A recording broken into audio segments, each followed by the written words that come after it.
Good afternoon, everybody. The players are in the house. They're just warming up.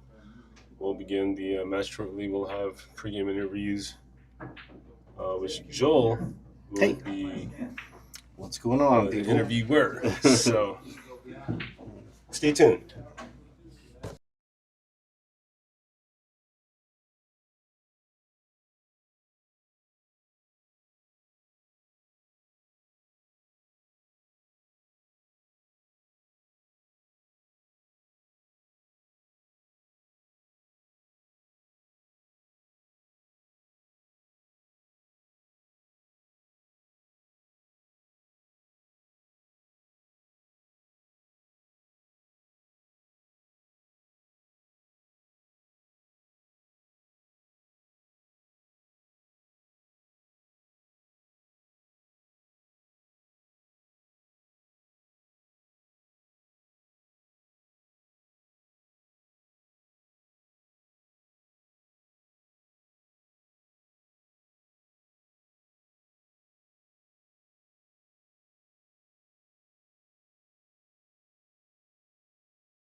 What's happening? Pool sharks. Long time ago. Long time ago. Hey, Jason, let's come over here and we'll do a quick interview.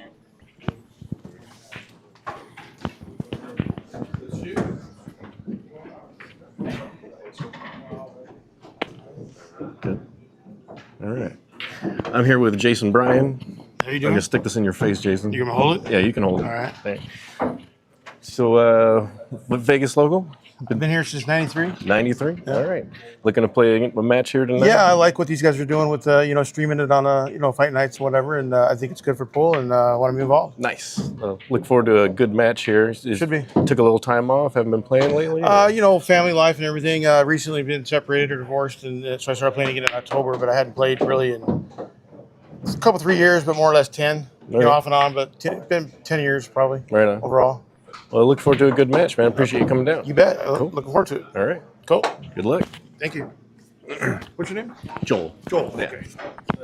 Okay. Mr. Jacobs. Mr. Stick that in your face, please. Gotta work for that. Here with Paul Jacobs, Vegas local from LA. Yes, sir. We're going to play a match here with Jason Bryan tonight. Yep. What kind of cue you playing with, Mr. Jacobs? Some McDermott. That's a McDermott? Yeah. Part of it. All right. Any main focuses today? No, just try to have a good time. All right. Yeah. Very cool. Put it in your face. Oh, Cool. Well, again, I think this is going to be a really good match. Glad you're joining us. Look forward to the match. thank you guys. Yeah. Cool. All right. Well, this is going to be a 10-ball, race to 12. 3 foul, no jump cues. I think they're going to get started pretty soon here. So thanks, everybody, for joining us.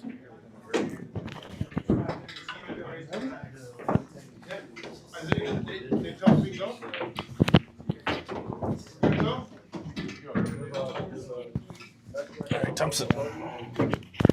That's for you, sir. All right. Joined in the booth with Thompson Payne. How are you? Here. How are you doing, sir? I'm doing well. And you? I'm doing all right. Good. Been missed out on the last few.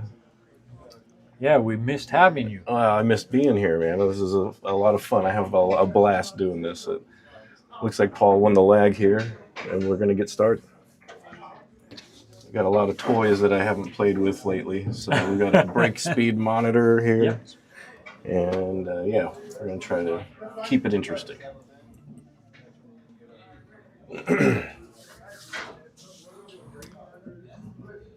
So yeah, you know Paul well. He's a regular here. Yes. We all yes. play on leagues together. I played with Paul on a BCA 9-ball team. I believe we took the Platinum Championship 2 years ago. Oh, nice. Nice. So, yeah, Paul plays real well. And I do know Jason as well from quite a while back when Pool Okay. Sharks used to be Pool Sharks. Yeah, I was looking at your shirt. That's the old shirt. Yes, from sir. back then. Yeah. That's right. So we'll see if we can catch some of these break speeds and get this match underway. We also have Max Eberly here. He'll probably be jumping in the booth as well, Yes. Thompson. Yep. It's an honor to have a great player like Max here. A little bit of insight. Big solid break. Stuck his cue ball. Nice. Wide open Very table. nice. Little tricky shot here on the one ball, but I say if he gets this one ball, he might get the first game. That's a good layout.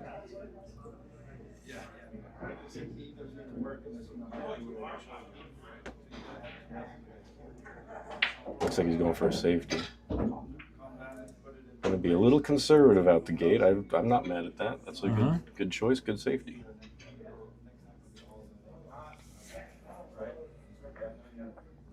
Now we are doing no jump cues, so nobody gets to get out of an easy safe. Yeah. Nobody would jump Yeah. this ball, obviously, but you know.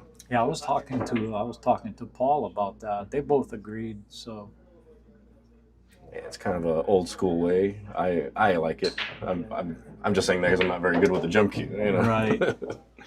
Take some practice. There is some skill to it, but personally, I'd rather kick. yeah. All right, looks like Jason got a good roll out of that. Ooh, two wow. rails. Just barely missed it. I don't think we caught that replay. That's fine. Just barely missed that one. So Jason gets his first whack at running out a wide open table here. Well, looks like he's going long rail to long rail for 2 in the bottom left. After that, everything's real close to the hole. You got to get a good angle on the 5 to the 6. Must be early game jitters. I'm going to attribute that one to here. At this level of play, Thompson, we're all amateurs. We're not nearly as proficient as Max, but right. You definitely these early game jitters here, but they're both. Oh yeah. I expect these guys to settle in, 5-6 games into it. Well, during practice, when the stream first started, I saw Jason's heart rate average about 80. And as soon as it starts, it jumps up. Both of theirs jumped up pretty high. So sure. Yeah, it's probably the anxiety of starting the match. That jitters. Well, Paul has no easy path to the 2 ball here. Okay, Paul, come on. This is not one pocket. It might turn into a one pocket game here shortly. Not sure if that one passes, but I expect to see a safety from Jason here. Yeah.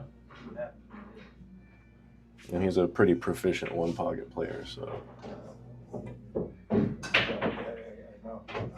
Yep. And he's pretty much left Paul with what Paul left him first shot of the game.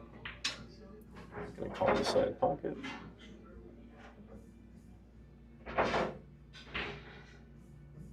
Well, now that the 5's tied up, it's going to be a little interesting.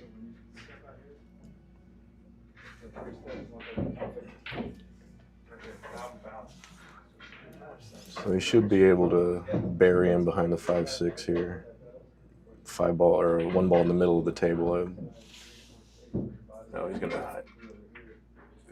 Wow, that's a great shot. I'm expecting to see a lot of defensive play. Before you got here, we went over the rules. Derek and I went over the rules with the 2 players. And there was some confusion about the 3 foul rule. Okay.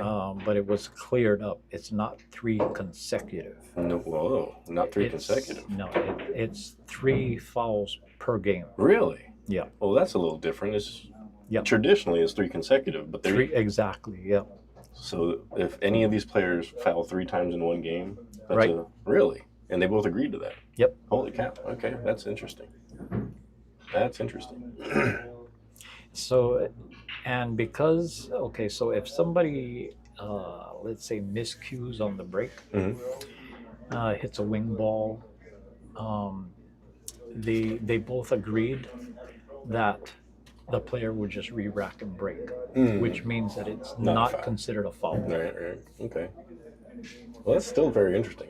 Yeah, it is. It kind of makes it a little bit more nerve-wracking, I would say.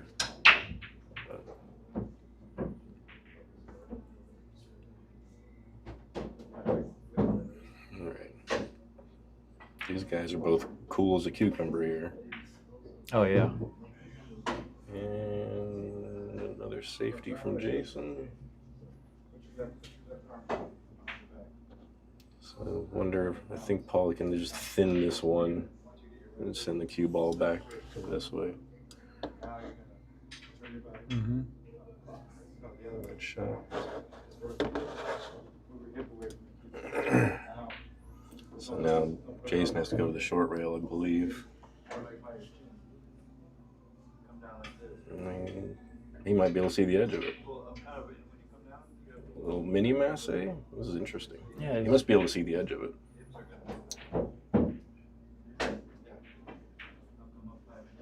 Did he call that 3-ball? Interesting. Well, this did turn into a one-pocket game, Tom. Right. These guys are playing duck, duck, goose.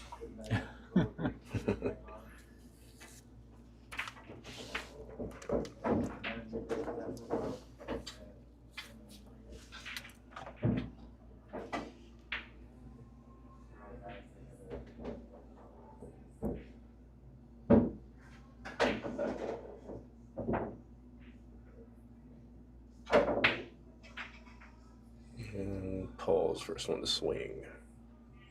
Gonna get a ooh. And I do believe we are doing early 10s, so Yes. Paul might have just given up one game. This is far from an easy back cut. You know, whenever you got to cut a ball for a combo, it's pretty rough, especially that much distance between. Right. He can go for it. He can play a two-way. You got to watch out for this too. You could 0-0. Oh, it just started. Yeah, you can kiss off this 4 and scratch in the corner is Right. potential.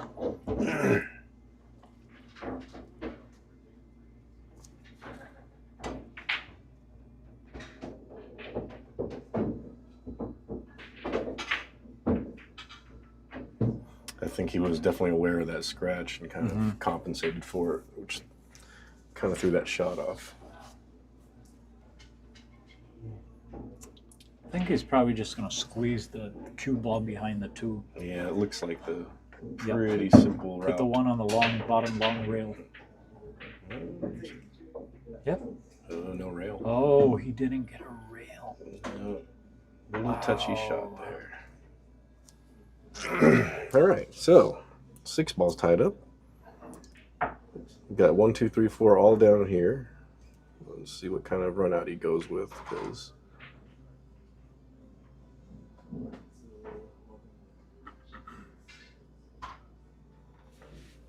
I mean, if you're playing 3 fouls in one game, it's almost, as long as there's more than 8 balls on the table, I think you might want to play safe. Oh my gosh. Yeah, this is a pretty tight table. I don't know if Jason took some time off. You know, he's going to have to get used to it. Right.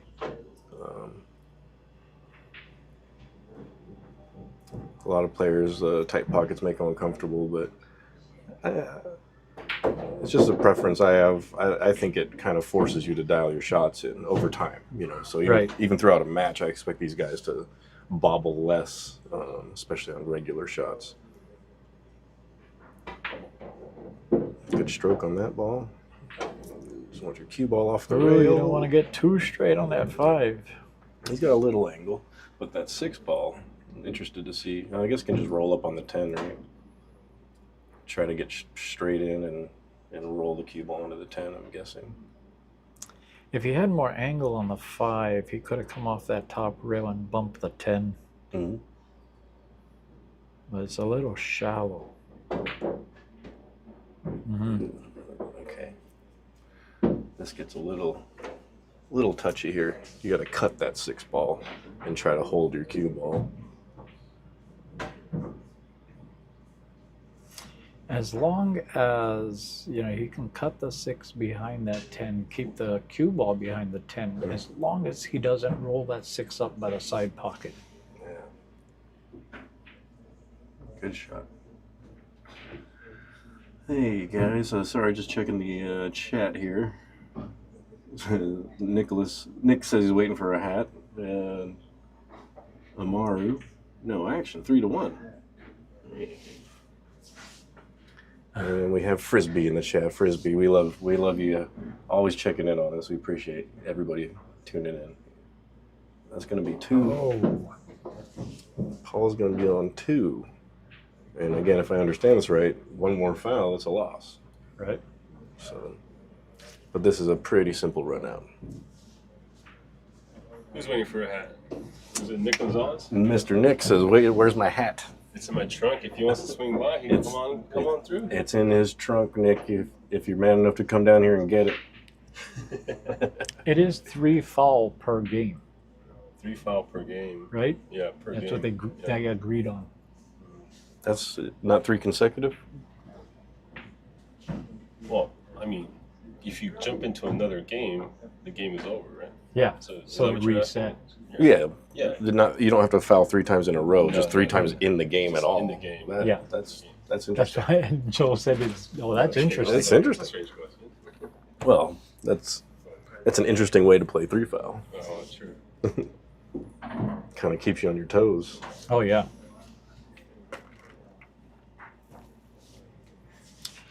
Going for the extension. Oh, is that so like the flying beer bottles don't hurt you? Oh, shit.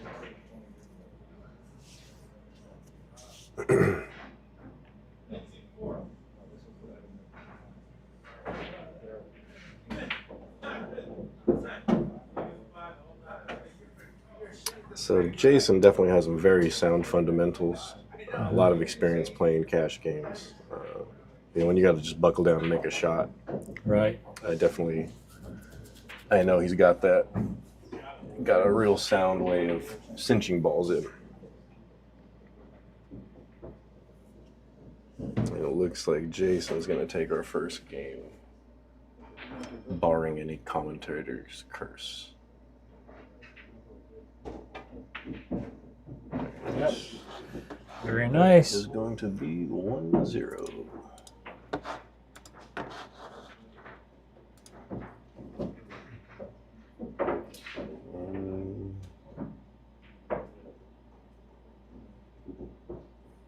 Well, Amaro is offering 3-1 odds.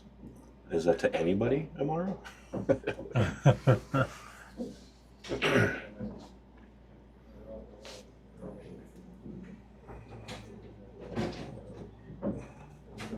Let's press the button on the side. Yep. This one. Yep. It's not locked.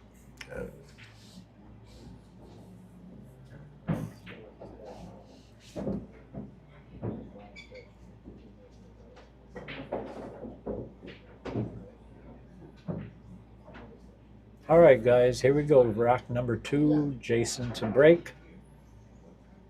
We do have the break speed back up this week, so you'll be seeing that break speed on the screen very soon.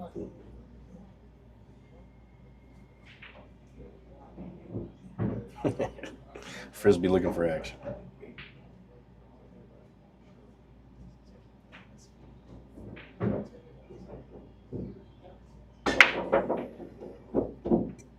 Oh, he lost that.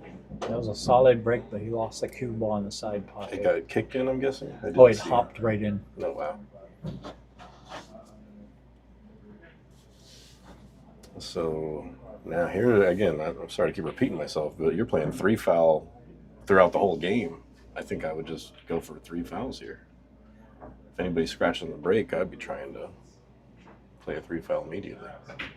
Well, I mean, the table is completely open. There's True. no balls tied up. So, Very true. I mean, I would go for the run. That's true. This kind of table, you're right. Yeah, ball in hand, open table. I'd go for the run.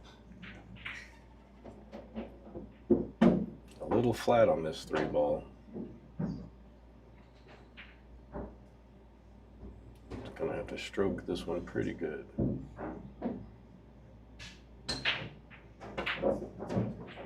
Nice shot. Very nice shot. Nice stroke. Carried a real good line to that 4.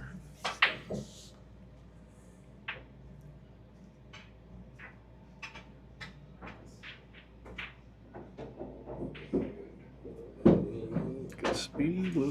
Little close to the rail. Should be all right.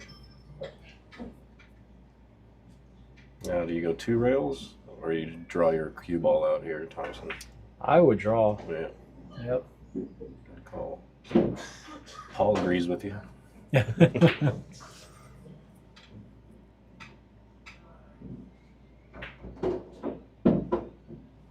Good angle on the 7. Very nice. Yep. Into the long rail, come back out to the center. 8 ball in this bottom left corner. hit that good. Even if he gets straight, he's got options. No, he's got a really good angle on it. Yeah. See if he draws straight back. Because I do believe he's got an angle to... Yeah, that's tight. It's a little straighter than he liked, I think. Conservative, I like it. Mm-hmm. Good shot.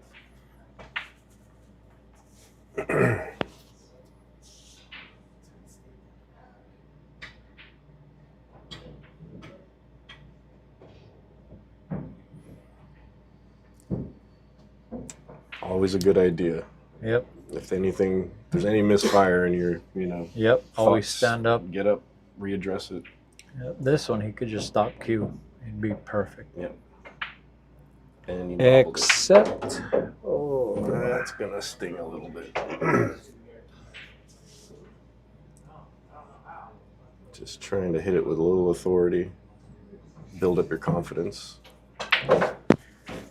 little bit of high right, come around 2 rails. Short rail, long rail, and come back. Oh wow! Oh, wow. Paul gets a reprieve. Just gonna stretch out left-handed. That seems very Paul-like.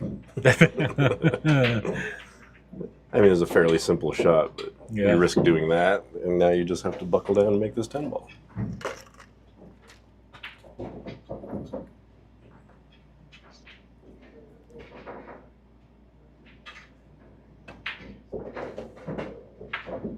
Wow. Nice. Good shot. Good shot. All right, and like I said, we have Max in the house. I do believe he's giving a lesson right now, but Yeah. he's jumped in the booth at some point tonight. Got his Max Eberly pool lessons here. Well worth it. Get some information, a little insight from Max. Go a long way to help your game, right?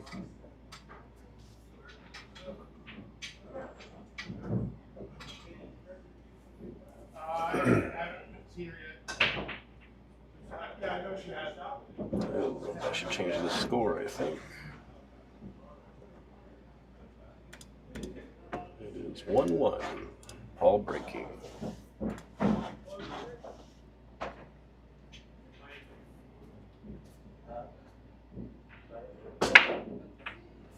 Man, these guys are both smashing the break. Yeah. Dry one there from Paul. Let's see. Jason's got to look at not much. He might be able to see just enough to make this ball. I don't think he's going to try to make it, but Yeah, I don't see anything unless he goes for the kick. Oh, yep. yeah.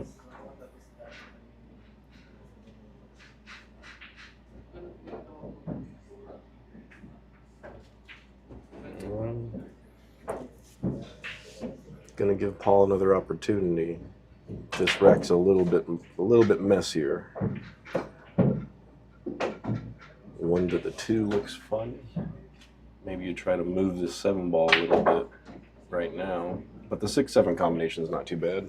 I'm gonna try to squeak out behind the 6-7. Ooh. Just not enough draw on that ball.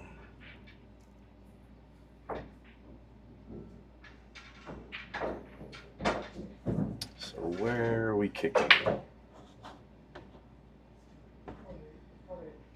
Calling the 8 in the side. I think that's just in case.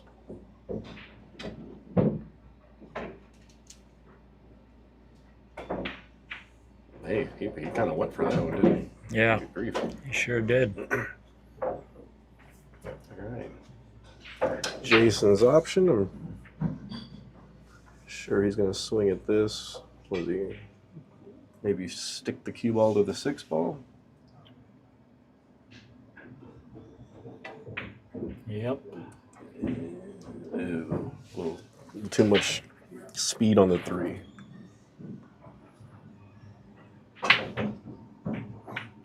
But hey, he might be frozen. Nope. Paul's shooting at it like he can. Yeah, he's shooting at it. It's got the full ball. No. Oh, Hit the point. did he get a roll? Nope. He was asking for one. I don't think Yeah. he got it. All right. So again, the 6-7, 4 to the 5. It looks good. 6 to 7 seems to be the and stretching across for the 3, obviously. Right.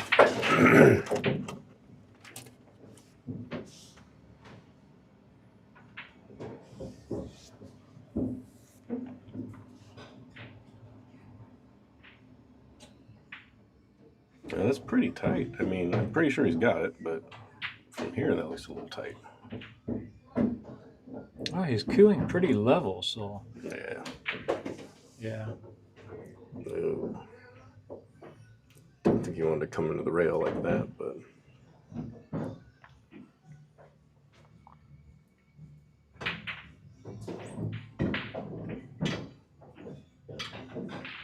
He's just got to roll this 4 into the bottom left. It's natural position for the 5. absolutely.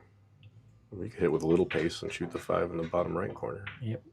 There we go. Good shot. Oh, Yeah. Again, easy to say it from the monitor, but a little bit more pace we would have. Kilo would have rolled out behind Right. the 5. But it looks like you still got the 5 on the side. But you're going to be left with an interesting 6 ball. Good shot. Rolled up on the 10 ball. Great shot.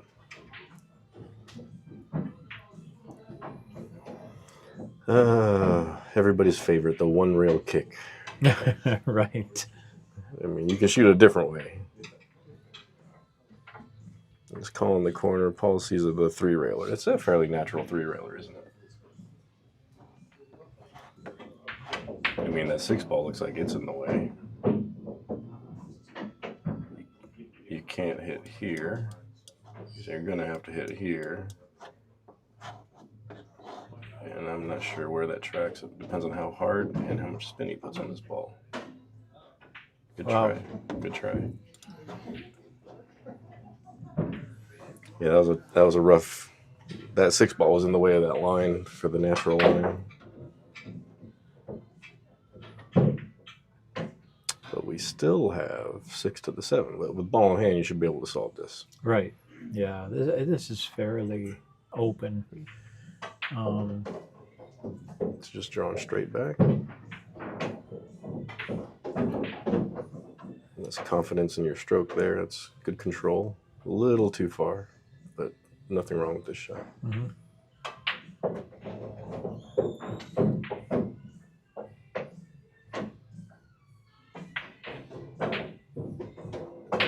Shot that one in the heart of the pocket. Good shot.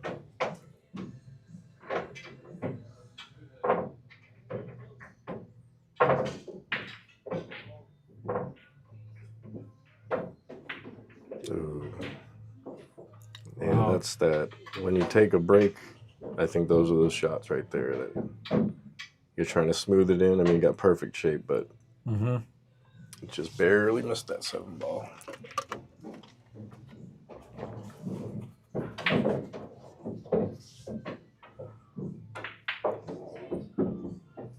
Good shot. Good speed. We're going to go 2 rails, or are we going to go 1? I think you got to go 2, right? Yeah. If he goes 2, he can let his stroke out a little bit more, and the 2 rails will kill the speed. Right. Just must have taken his eye off the ball.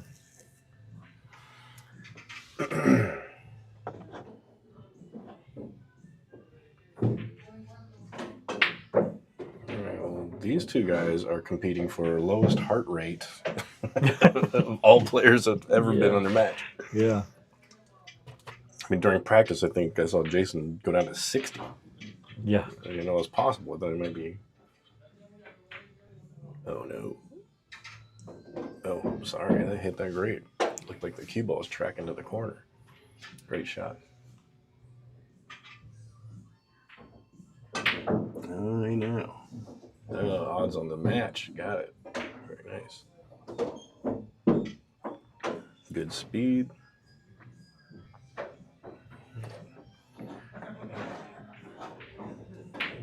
Jason takes rack 3.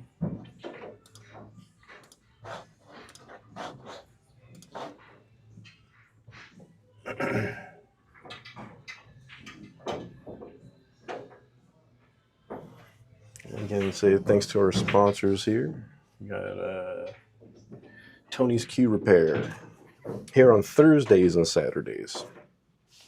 Oh, is it Thursday now? Yeah, I saw the sign on his setup over here. It used to okay. be Wednesday and Saturday, but no, I think it's Thursday 5 to. I can go look at it. It's 5 to something here, 5 to 8, I think.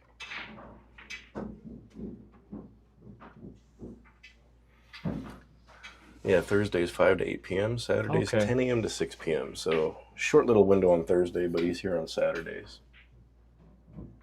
All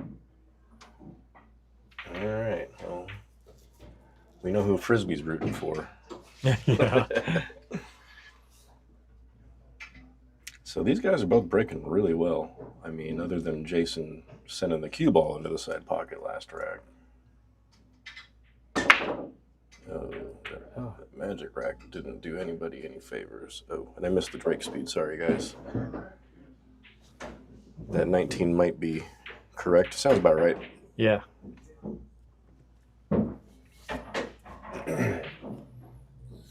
Well, that magic rack, sure, something went wrong there. That rack barely broke apart.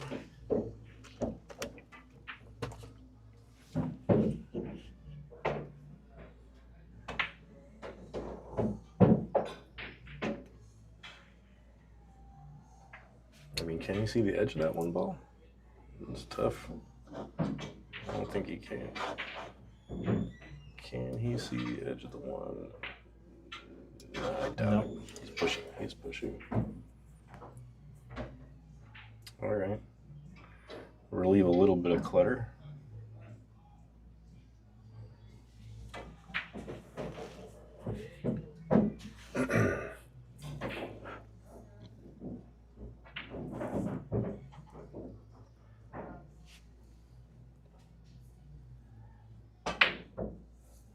Is somewhat of a relatively free shot. Ooh, tracks right into the corner. Oh. Ooh. Wow. Hey. Tight pockets.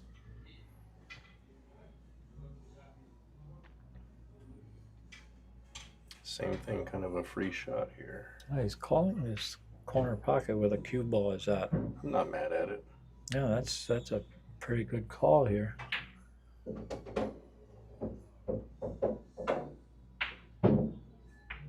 Ball gets in the way. Option. Did he get it? No, he got that. Nope, but you can see the Got edge it of it. behind the 6. Jason's yeah, he can option. see the edge. And again, as congested as this table is up here, yeah, everything's somewhat of a free shot. Mm-hmm. Yeah. Because whoever makes his one ball has to deal with the 2.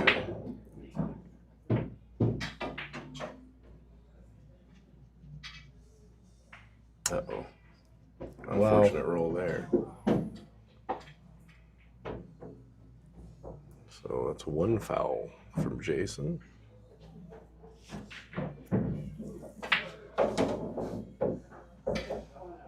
Yeah, so you definitely just make this one and then play a good safety on the 2, right? Try to get your cue ball here. Good shot. Oh, yeah. I mean, he might be able to make this 2 ball. It's hard to tell from here. No. No. We're going to roll up on the 5-9. Good shot. Cut off the short rail, maybe. It's hard to tell. But now, here's a good 3 foul. You just keep going back and forth behind the 5-9. Yep. But it looks like he might be able to see it. He's going to have to masse off that short rail. No. Or draw. He's going to have to draw off of it. And he can stick this cue ball pretty good. All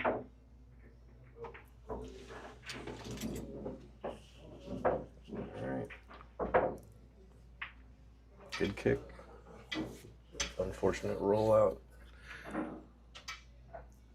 Well, you can make the 4 from where the cue ball is right now. Just gotta get it right back there.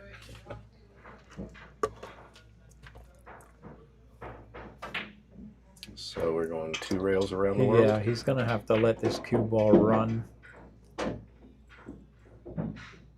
All right, being a little conservative. Where's he gonna try? He's gonna try to send this cue ball here.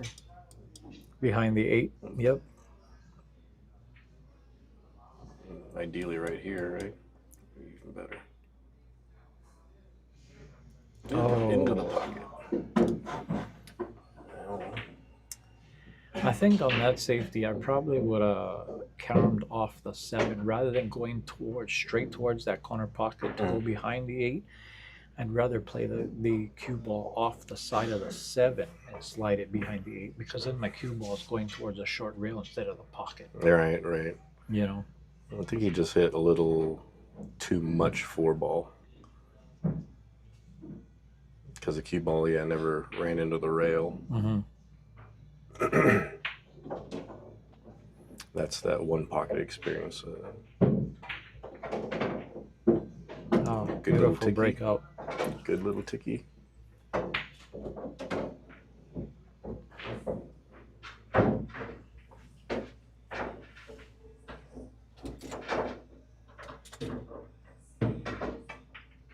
So checking the 7 ball. If the cue ball runs into the 9 here, doesn't have to. This shape looks a little tricky. Gonna shoot the 6 in the side pocket. Good shot. It's a little bit funky. I think he's okay. Might have to shoot in the corner.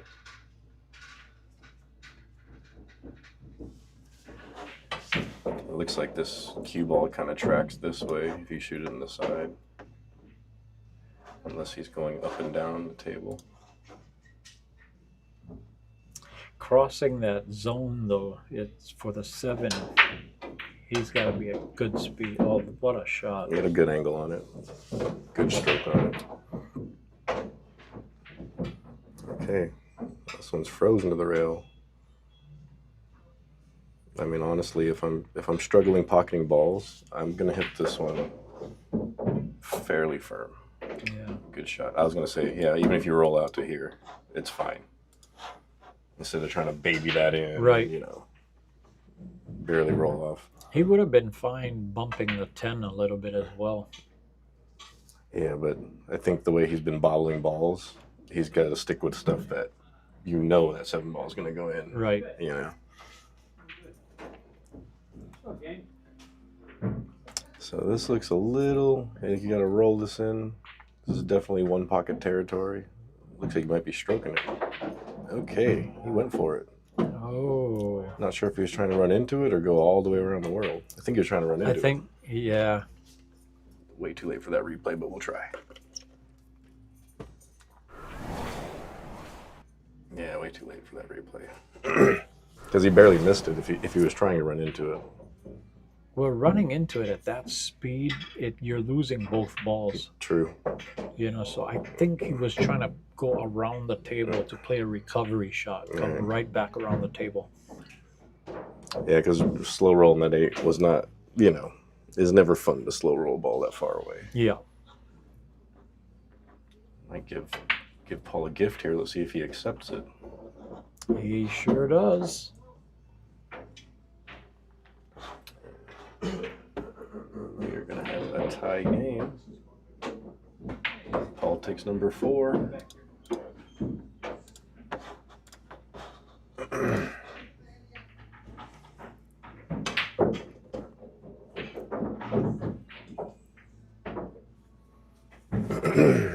And Sunrise Mountain, medical clinic, which is where Cher works, right? Yeah, I believe so, yes.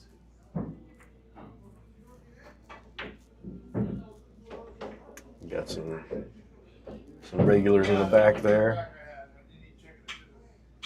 see Josh Kondo, Yusuf Earn. You know what's funny? I saw Josh when I first met Josh. He didn't even know how to hold a cue, No, really? so I started teaching him. Okay. And then this was over at QD's, Okay. and then we opened up Goodtimez, and I still wound up coaching him here. And then when I left, Gary took over.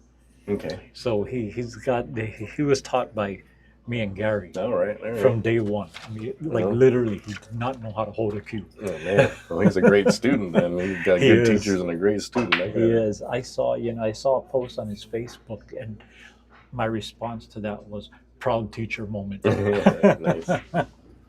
Nice. It should be 2-2. Yeah, it's 2-2. Oh, maybe that came in early. Oh, Cher's wife is a doctor. Okay. Oh, yes, it does say 3 down there. My scorekeeper says 2. It says 2. How come? Technical difficulties, but I think we're okay. There we go. Okay. That was odd. Yeah, my counter on the computer said 2, but the display said 3. Sorry, guys. It is 2-2. Last week, it said 3,000. The score was 3,000 something. And I told Joe, I said, "What is that?"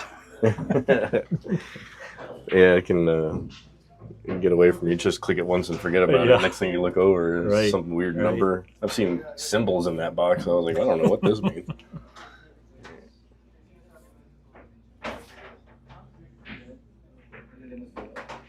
Yeah, a lot of inside. Good shot.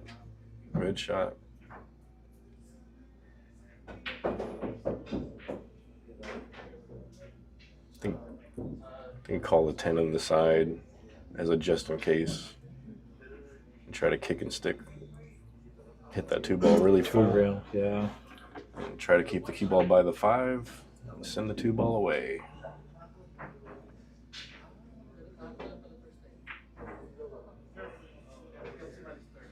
Looks like yeah, Paul can see the edge of it, I think. But he didn't sell out a shot. You can see the edge. So now this looks available. Yep, all the way up table. Put it behind that. Put it at the short rail at the top.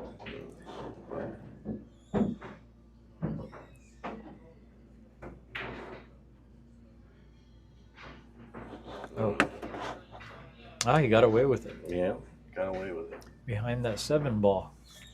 Hit that one. Hit that with a lot of pace. But the cue ball did follow that line. So this is where no jump cues. Just not to say that if you had a jump cue, you're just going to make this and run out. But you're not going to foul, right? With a jump cue, you're not fouling here unless, obviously, you hit it and scratch. But I think that is the kind of the dispute. Looks like he's going for the 1 rail kick. Yeah. I probably would have opted for the 3 rail. 3 rail. Long rail, short rail, long rail. This. Right.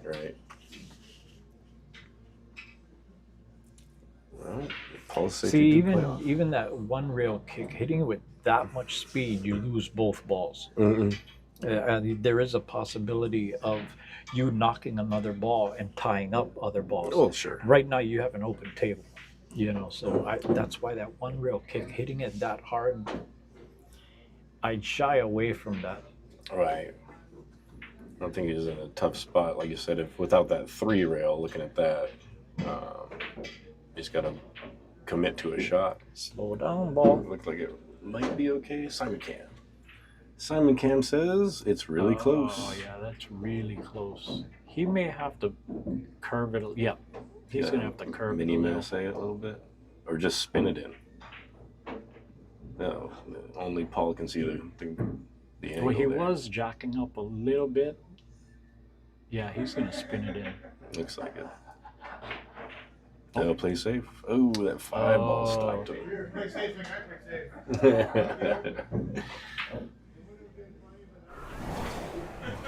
It was a good idea, but that 5 ball got in the way. Didn't. He was trying to pass the 5 Yeah. on the right. Yeah. I think all his effort was into stopping the cue ball.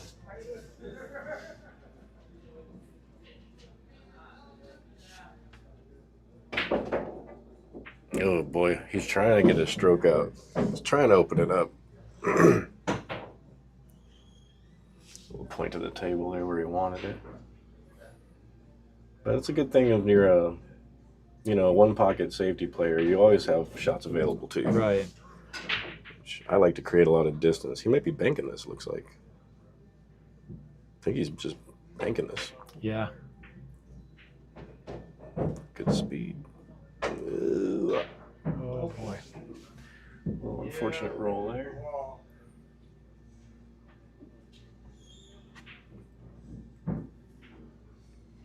What do you like here, Simon? Just roll past the rollout here. I think, yeah. He doesn't have to get any. He doesn't have to get fancy. He did, and he shot it well. I like that cue ball's out in the middle of the table. I'm shooting off the rail and really hating that 6 ball with my shot. He's a little bit straight on this, but he's fine because where the 7 lays. Yeah. He might have to power this one a little bit. Oh. Yeah, he tried to force follow.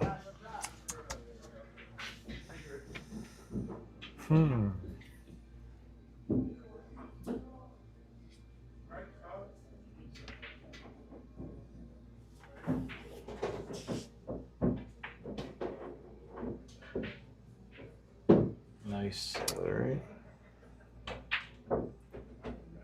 Checking his angle on the 8.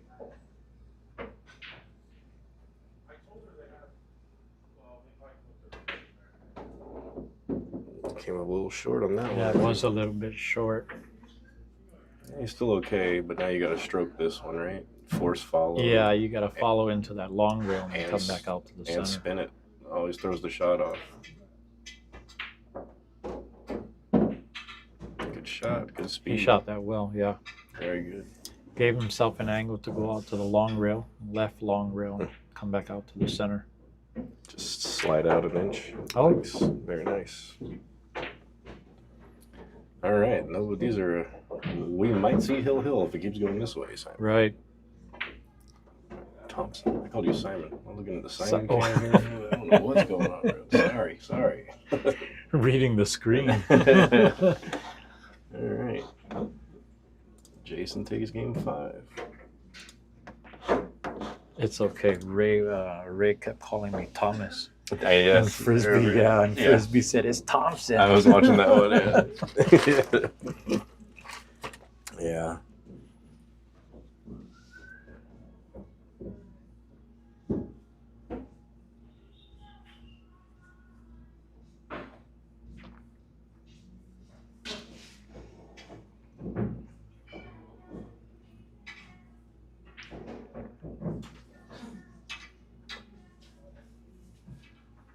All right. Jason breaking rack 6. It's a lot of back and forth here.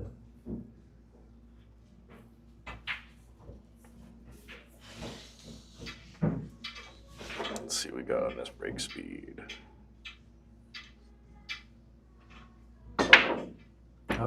Oh, cue ball off the table.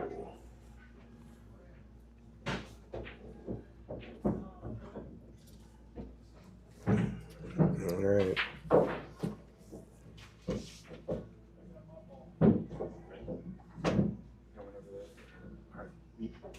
All right, we'll be right back, guys.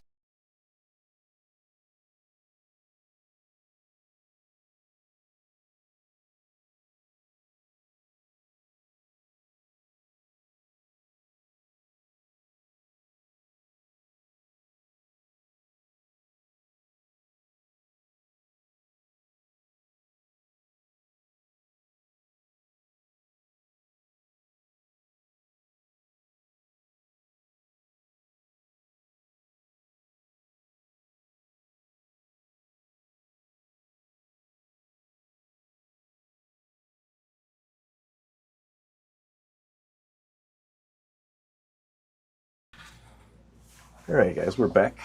I'm joined here in the booth with Mr. Max Eberly. How you doing, sir? Doing great, Joel. How are you? I'm doing well. Just watching this match. Good little match we got. Yeah, I like how serious it is back here. This is awesome. I've been told fake it till you make it. I just like to come in here and have fun, so it's a blast. We got a good team here. Simon sets up all this stuff here, and yeah, we just try to do a good job and have fun. We sure did a good job. I love the overhead camera. I love this angle. The color looks great. And I love this table. You know, I played on this table thousands of hours. Yeah. For several years, and I'm glad you guys did this for Gary Onomura, the owner, because this was like something waiting to happen. Yes. You know. I agree. I know that a lot of people stream matches, and I do enjoy watching them. I mean, there's a huge market, right, for people to, again, this level of play, I enjoy watching. I also enjoy watching guys like yourself. You know, the higher tier is also enjoyable, but, you know, a lot of us are in this gray area, so it's kind of fun to watch and try to pick these games apart. Yeah, and these guys are pretty evenly matched. They're both almost 600. Jason I've known for a long time, probably 15 years or so, maybe longer. And I think he kind of took a hiatus from pool for almost 10 years and focused on work and bass fishing. Okay. And Paul, I know he's a talented player. I got to know him, you know, in the last couple of years. And I'd imagine he's getting better. I haven't been here in a year. Absolutely. Yeah, Paul's definitely pretty consistent, and you know his A game is pretty strong. I know that both these guys are struggling a little bit. Jason's been away. I also know Jason from a long time ago. Right. Back when Pool Sharks was Pool Sharks, hanging out there as a delinquent. You know, he was always there playing the pit, with Mr. Freddie Boggs. Talking one pocket. I know he's got a super straight stroke and shoots real well. But I've seen a few. I know rotation's not his favorite game, and he's kind of jawed a few balls tonight, but that's to be expected if you're not playing all the time.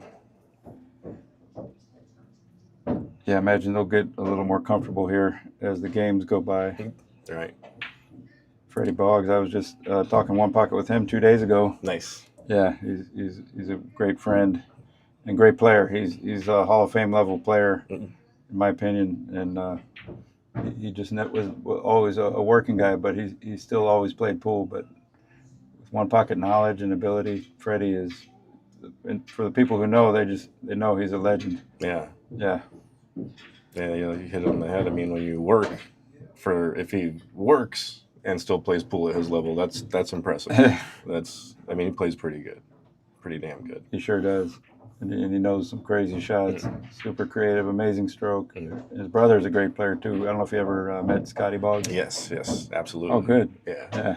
I mean, I've never personally met him. I've seen him hit balls and talked to Freddie about him. I know he's got an awesome stroke. Yeah, he does. Freddie as well. I'm taking nothing away from anybody, but I know Scotty. Is it Parkinson's? Yeah, he's had Parkinson's for quite a while. He's still able to play pool, but maybe not like his best top level. But he still plays. Yeah. I think that's amazing. I've seen that a few times. I think Freddie Roach would talk about that with boxing. That the training, the affliction is less apparent when he's training, and I would argue I've seen that with Scotty when he's hitting balls. Mm-hmm. You can see some tremors, but the final follow through, it's like it doesn't look like anything's going on. He just shoots straight through it. Is very impressive. Yeah, that's awesome. So let's see what's going on here. How do you end up here? Well, I think Paul tried to swing at a safety and just created distance. Okay, well, yeah. We'll see how Jason handles it here. I know he likes to bank. He's a pretty good banker, but the bank wasn't really open right there. Tried to lay up behind the 8. Not a bad choice. Yeah. Didn't sell out to 6. Didn't get him tied up. So I was told these guys are playing 3 fouls per game. Mm. Have you ever heard of that or played anything like that? No, what is that? Like, as far as I understand it, 3 fouls by either player during one game, not consecutive, is constituted a loss.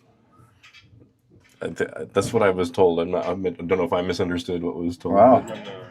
It's a standard Three. foul. Okay. Then, Oh, yeah, then that would make a little bit more sense.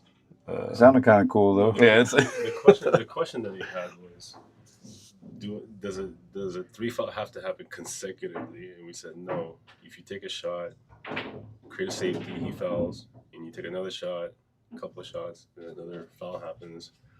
That's 2. So it doesn't have to be consecutive. it's cumulative. Yeah. If you acquire, Cumulative in the game. okay, well then So that's it's a standard. no. The standard is 3 in a row, Yeah, like for back one to player. back to back. No, I'm saying like, no. He was asking whether if you take a couple of shots, does it have to be like back to back to back? Oh no! Well, whoever's making the fouls, whoever is fouling Yeah. has to foul 3 times That's in a the row. question that he has. Okay. Yeah, so it's standard. Right. Okay. Then this is regular 3 foul, but yeah. Okay. Thompson had me a little confused. Hey. They've both been struggling a little bit. You might have stood up on that. It's one thing to look for when somebody's missing, or if they miss, don't jump up too early. Mm-mm. It's something I'm always working on players with. Stay down and follow through. Right. But pressure will bring that out. Sure. Like old habits. Yeah. It seems like we're kind of wired to do that, right? As just humans, because almost every player struggles with that, right? Yeah, to varying degrees. And even someone who doesn't so much, it might creep in once in a blue moon and get them when an inopportune moment. Right. Some perfect situation where it's gonna go against you. Yeah. Hold on a second. Trying to get good angles here, but I do like this one mostly. How about you? Yeah, I really enjoy that top angle. I like them all. They got nice angles here. Yeah. Ooh. Yeah. If Jason said he hasn't been playing a lot, it just kind of explains that. And this table's a little unforgiving. Well, this table is 4-inch pockets. Right. Yeah, you pretty much got to shoot it into the heart of the pocket. Yeah, this is very much a confidence table. You got to be real clean in your setup and a good, confident, consistent straight stroke, good timing. Mm-hmm. Shooting off the rails always tough, whether you stay down or not. Like that shot across table, Mm-hmm. got to really hold still, aim good, and hit it good.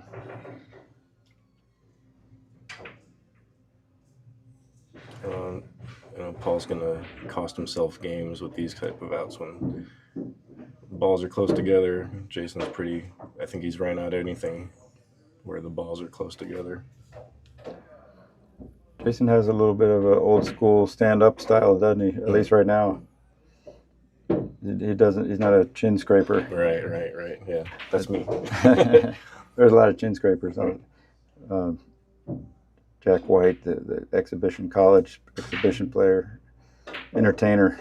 I think that's what he called them, chin scrapers. Yeah.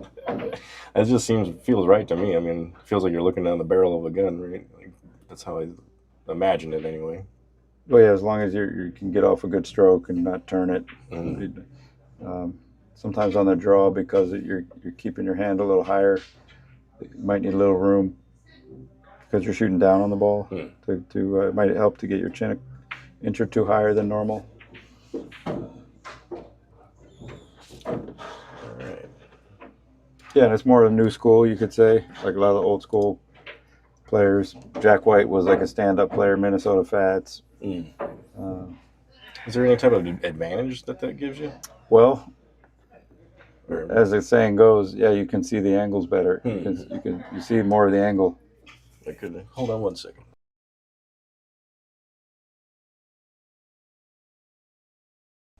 So yeah, sorry, we're back.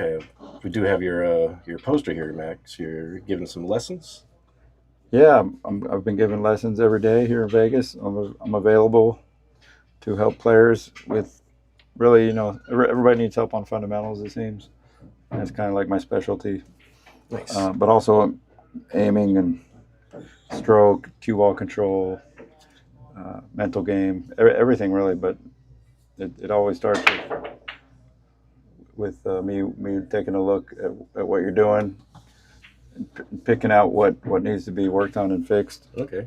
and improved upon, Nice. and we go from there. So custom lessons. Nice. Yeah, Very thanks. cool. Appreciate the plug. Are you in town, like, for the foreseeable future? Or Kind of in and out for playing? Yeah, I got a bunch of tournaments coming up this summer. A couple in Arizona, a couple in Florida, possibly Indonesia in a week. Oh my god. So I'm looking for sponsors. I got a white paper with all the info Okay. that I'm sending out to sponsors. Nice. So Indonesia is World 9-Ball ranking event. Hmm. So are the other ones in Florida and in Arizona, Yuma and Phoenix. Yuma. And then the U.S. Open in September in Frisco, Oh, wow. Texas, plus the national championships July 5th in Dubuque, Iowa. The Okay. BCA national championships, like the second year that they're having it, which they didn't really have before. They always had the juniors. I played in the juniors when I was a kid, the BCA junior nationals. So now they're doing it for the pros, which is really cool. Or if you're qualified somehow. I don't think you have to be a pro, but that's what they're. It's going to be official national champion. No, I nice. think Oscar Dominguez won the 9-ball last summer. And Lucas Werner, I think he won the 10-ball. Oh, So I wow. think they had both of them, Okay. or it was vice versa. I can't remember who won which. But yeah, I was there.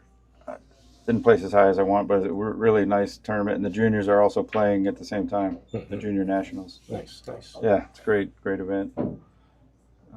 But I'll be around Vegas in between all these tournaments. Right on. So yeah, Very cool. yeah, it's good to be back. I've been away for a year, Yeah. and We miss you. thanks. Yeah, good to be seen. Good to be here. I'm glad you guys are doing this. Yeah, This is thanks. awesome. It's just a lot of fun, man. I think, like I said, it's just fun to watch these matches. I like personally. I learn. I like to watch, and you see these types of players do different things. You know, right and wrong. But I'm not here to judge. Just trying to see what's possible and what's not. But Yeah, a lot of it is about execution. Just trying to find your zone and playing your game. That would be a nice spot to be in. mm-hmm. You know, as far as we know our game, Right. and it's always a good thing when you can go out and perform the way that you can. Right. Right. Like these guys, I know Paul, he chooses correct shots, he chooses good patterns, but does he physically execute those, like consistently? Now, when he does, he looks amazing.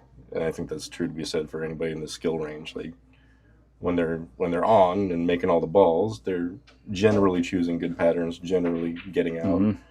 And then when it's not, it's usually it looks like a mechanical failure, like when things go sideways most of the time. Because it's just interesting. Like, Well, this puts them under the heat, gets them a chance to play under pressure, which is always good for your game. mm-hmm. And that's one of the marks of becoming a better player and becoming the best player you can be is not only how do you play when you're feeling good and relaxed, but how do you play when the heat's on, or when if you've missed a couple that you don't normally miss, how do you respond to that? Absolutely, yeah. That's a big part of it. Good point. Because like if you're practicing and you miss a couple balls, it's pretty easy just to keep rolling and not even worry about it, right? Oh, I'll shoot the next one. Right. But here it's like You have to perform this shot right now, right? those mistakes can mount in the form of a score that's Right. against you. And now you have to perform better to if you're going to win the match, right? So Right. it's amazing That pool. I mean, I'd be love to see just what do they call it, like fly on the wall in your brain, like when you're in this situation playing these matches, because there's no room for error, right? The type of players that you're playing all the time is like you a mistake can cost you a match, right? Like one shot, one mistake, possibly. Absolutely, can cost you a match. yeah, it can cost you a match, or definitely the momentum. The momentum. Um, Good kick. yeah, sometimes one mistake, a lot of times might cost you the whole match. Usually, it's a combination of a few mistakes and momentum changes, opportunities, key moments. And then, of course, the break always is a factor. Usually a factor, not always, because sometimes both players might break bad or both might break good, and it comes down to just the shots. But definitely that shot making is one great panacea to get out a lot of trouble. Right. Or just to create opportunities. Like you look at Filler, who's been playing so great for several years now, but especially at the UK Open, and just almost like didn't matter where the ball was, he made it, right? So and then he plays great cue ball control once he's in line. Right. Or even if he's not in line, he'll make a great shot and great cue ball. I mean, that's where it should be, as far as what it takes to be like number one in the world. Right. I don't know if he's officially ranked number one right now, but he's kind of like maybe the hottest player at the moment. Right. Whereas Aloysius Yap had last year, he was probably the best player in the world. He probably won more events than anybody. Even though Federer had that number one ranking, he still might. Right. But he got all that money from winning the World Championships in Saudi Arabia, so that put him at the number one spot, along with a bunch of other good finishes. And he's won a lot of titles. But the money, the ranking is based on the money. So not all the tournaments are based. It's not. You don't just get an equal amount of points. It's not just a point system. It's really a money system, and all the tournaments have a different amount of money. So if you win the tournament with the biggest money, that puts you way ahead. Right. Where someone else might have been a little more consistent. But they're all doing great up there. Not to say who deserves to be number one. No. But it is interesting though. It'd be nice to know statistically how many tournaments this player is making as opposed to how much money they're making. It'd be nice to know both metrics because it does matter, right? When you're playing the field you guys are playing, I mean, to win a tournament where first place is $5,000, you still have to perform like right through the roof. You just have to. You're not winning that just as a cakewalk, right? You gotta So it would be interesting to know how many tournaments they're winning as well.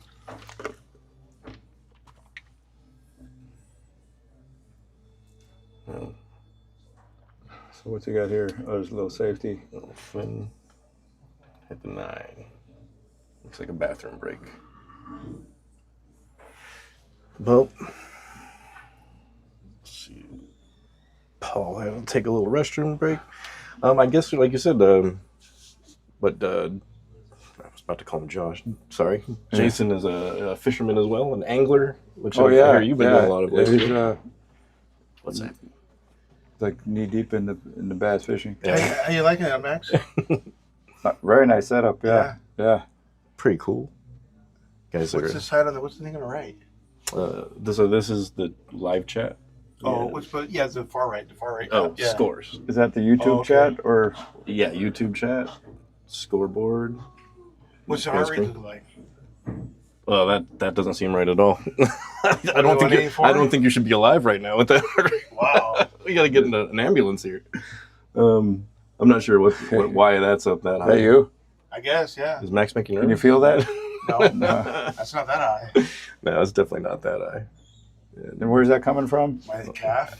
Yeah, Yeah, it's still there. That sounds a little too high. Yeah, a little bit. Who made that thing? I don't know. Who makes that? Scotch. Scotch. Scotch. Skosh? Yeah. There's many manufacturers that have these things, but that's his heart rate. No, Well, really? Good grief. That's kind of scary. Definitely dropping it. Where was it? 180? These guys are hovering under 100, like the whole day, the whole match. So I don't know if that walk over here took it out of him. Well, I just got him some water, so he's out of water. Oh, it's way down. I think the break really relaxed him. Holy cow. Well, it just goes to show you, how pool affects people physiologically. Yes. I have that tendency for my heart rate to go up in big matches. It makes sense. You know, you'd think that all these decades I've been playing and competing, Right. I could get to where I'm just like a lizard, no emotion. No. I really like this setup that we got, and then like the, what do you call it? You know, we call it fight night and kind of set it up that way because a lot of these UFC fighters, you know, they're like, if you're not nervous going into a match, you're not human. Right. And I think that's true for this too, right? If you're going to show up and put yourself out here to perform and you're not nervous, then you might be a psychopath. Yeah. There might be something wrong. But it is interesting to see the spikes and when they come because it's not, when we first started doing this, I just expected, you know, they made the 8, now they're on the 9, and now they have to make the 10, expecting the heart rate to spike accordingly. But it's not always true. Right. Like sometimes they'll run out, and after they make the 10 and are racking the balls, the heart rate spikes. Like a celebration almost or something, it seems like. But it's interesting seeing it is where they it's jump really around. interesting. The only time I've seen this was in Russia when we played Team USA played Team Russia in 2019, and I had earned a spot on the team here in Las Vegas, beating all these great young players. I ended up winning that tournament, so I was on Team USA, and they put a Garmin watch on us and put that on TV while we were playing. And I probably had the highest heart rate. So you can find that match. Team USA, right? Team USA. That's a lot of pressure. It was supposed to be between Corey Deuel and myself to get on the Moscone Cup. He was on the team, and then you had Shane Van Boning, Skylar Woodward, Tyler Steyer, Billy Thorpe, and Corey and I were the two guys who were trying to fight each other for the spot. And then Justin Bergman actually ended up playing on the team because like a week or two later he got 4th in the international, and they chose him to go on the team. But I had to beat Bergman in the finals here in Vegas to win that trip and a chance to get on the team. So, but at any rate, that Garmin heart rate watch was the first time and only time I've seen it in pool. So this is the second time. Nice. So I think it's cool you guys are doing it because a lot of people really enjoyed that. Right. I know they've done it in golf before. Okay. Well, like you said, it's interesting to see where their heart rates are going or physiologically how things are affecting them, right, as they're performing. Yeah, it really is. So the next thing we'll get is one of those brain caps so we can monitor all the synapse fires. What do you call that? I don't know. Elon Musk. Yeah, right. Neuralink. Neuralink, We'll have it, of course. Yeah. Or just have wires hanging off these guys, hanging from the ceiling, so we can see what's happening. That's this world is getting crazy. No, that's no joke. Yeah. That's no joke. Meanwhile, Jason's running out a great rack here. I'm not sure if Paul gave him a ball in hand, but I was half paying attention. Sorry, guys. He's just making a good out right now. Yeah, we got to stay focused on the game because we can have fun talking about everything. We'll just forget what's happening with the game. I'm guilty of that too. Oh. That was a nice standard 2-rail zigzag into the line of position for the 10. And Jason's settling in. He actually looks nonchalant the way he stands up and just strokes it. Pretty free stroke. And it almost looks like he's just hitting balls by himself.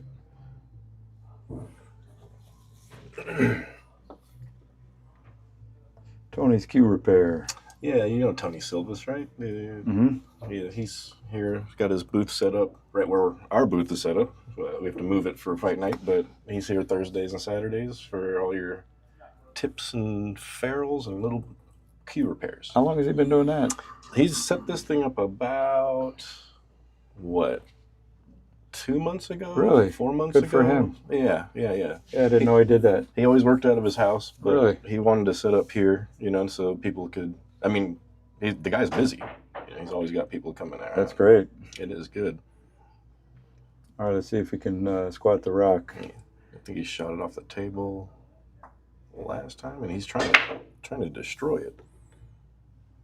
Oh, lost the cue ball. He had a top on that, which usually means that you're dropping the cue in the backswing and then now you have to lift the cue to get the tip down where it needs to be, but you don't lift it in time. Mm-hmm. So, sorry, you said you're dropping on the backswing. backswing? Yeah, and now that does, it aims the tip up. Sure. Okay. Where most of the greatest breakers out there are pulling up on the backswing. Interesting. To varying degrees, right? And then the cue drops into the slot from an upward position. Yeah, makes sense. Well, it's either that or they're dropping too much. So you could, instead of dropping it in the back, you could pull up on the backswing, but then drop your hand too soon, and that brings the tip up. But either way, the tip is ending up, and you got to figure out how to deliver that cue where it's hitting where you want. Right. Yeah. So your contact should be level, ideally, or a little downward angle. Probably down, because you're gonna most of the time you're gonna have a little bit of a elevated bridge on the break, especially if you're trying a more of a pop break. Yeah. And just so you don't hit the back rail of the table. So if you actually were level, the cue would actually be lying on the table. So it's hard to actually hit it, because your hand is going to hit the table if you're actually level. Right. But if you watch like Shane and Federer, it's close to level, right? They're coming in, and the cue is hitting the ball at an angle, but then they're following through where it looks like it's kind of like real level. Yeah. And the trend now on the break is less and less body movement. Okay.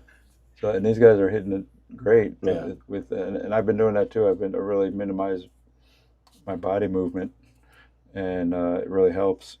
So it's all forearm and frozen shoulder, or? I don't know about frozen shoulder. Actually, you could drop your shoulder into it if you want to drop your elbow. If you want a longer stroke, you're going to drop the elbow, and then your shoulder is going to rotate a little bit, but it doesn't have to drop necessarily. It's just going to rotate to bring it so that elbow can drop. But you don't. The key is, you don't want to drop your hand. Also, that's where a lot of times people are making the mistake. It's not that they're dropping their elbows; they're dropping their hand and their elbow, because you can actually drop your elbow and lift your hand, kind of like this, right. So it's really not a function of the elbow, and even the shoulder. If it's rotating, you can still lift your hand up like you're doing a bicep curl, and that'll make the tip go down. I mean, there's a lot going on. It's simple, but it's not always easy. Sure. Right. It's good to have someone there watching. Right. And figure out what's going on. Yeah, analyzing what you're doing, because it's all a lot of subconscious stuff happening. Right. You're training your body whether you like it or not. If you're not having someone, like you said, point it out or observing it, you're just going to keep on doing the same thing over and over again. Right? Yeah. And it's good to have, if you don't have someone there to watch you, you could film yourself, but look for those key things, like where is your hand at the moment of contact, and if the tip is real high, then that means your hand is low, and you got to keep your hand up higher as you're coming down. So it's almost like spearing down. It's same thing like with the draw shot. That's one of the big mistakes out there. People are dropping their hand, and the tip goes up. And so what I like to say is pretend you're spearfishing. And the pool table is the surface of the water. Okay. And you got to go into the water to get the fish. I'll say if you were spearfishing to feed your family, your family would be starving right now. I like it. Here's a great shot here. I mean, if you can make this, that's a tough shot. Yeah. It would have been a great shot, because that's long cross table into that 4-inch pocket. Right. He definitely committed to it. Yeah. I don't think he popped up. Just pretty difficult. So Jason, I know he's a good banker. Does he elect to bank this, or he's going to take the little 2-rail, get the cue ball down table? This could even be 3 rails just across zigzag. Just slice it in with top. And come across 2 or 3 rails, depending on how hard you want to hit it. Probably get away with just 2 rails back and forth. Shoot the 10 in the pocket to the right. Good shot. Really low. little unfriendly kiss. Hit it thin, bringing the cue ball down closer across on the path.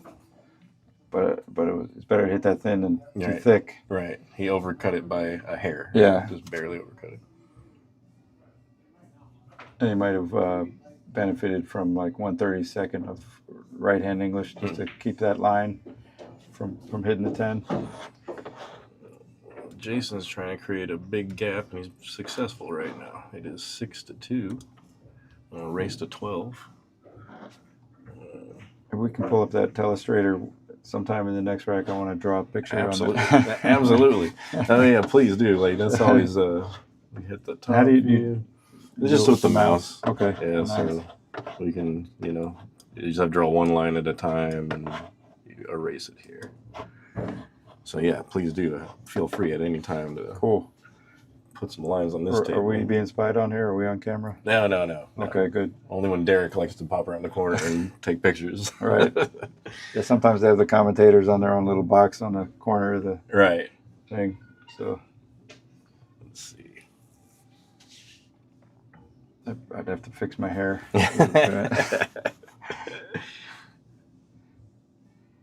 Breaking off the end rail, huh? Yeah, they're both breaking from the center, I believe. They got into it better there. Got a bad kiss. I believe they got kissed in, though. Looked like he squatted his rock pretty good. Oh, it did fly off a little bit.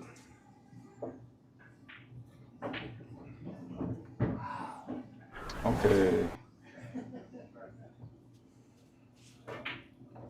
6-2. A wide open table. Jason Bryan leads Paul Jacobs here in Las Vegas. Live. Goodtimez Billiards. Ooh, looked like he tried to spin that one. It didn't look fully planted onto the shot, like with his bridge and down and committed. It's such a fine line too, because just a tiny bit off on that aspect. Mm-hmm. It makes a difference between making it or not, right? Right. Especially on the tight equipment. So if you're ever struggling a little bit, then just kind of go back to the basics of committing to your line, staying down, following through, don't move. Is it fair to say, I always think in my mind, slow it down, like slow your stroke down? Is that, I don't know if I'm thinking about that right, but it feels right in my head. If you're feeling a little anxious, yeah. Just, I guess, smooth it out. I say that a lot. That could be really good, especially if you're like snatching the stick back on your backswing. Whenever I play on these tight tables, it feels like everything's slower. It feels that way. I'm not sure if I'm expressing it the right way, but everything feels slower. I get more consistent reaction out of my shot making and cue ball if I just kind of go through the ball slower. On the tight equipment?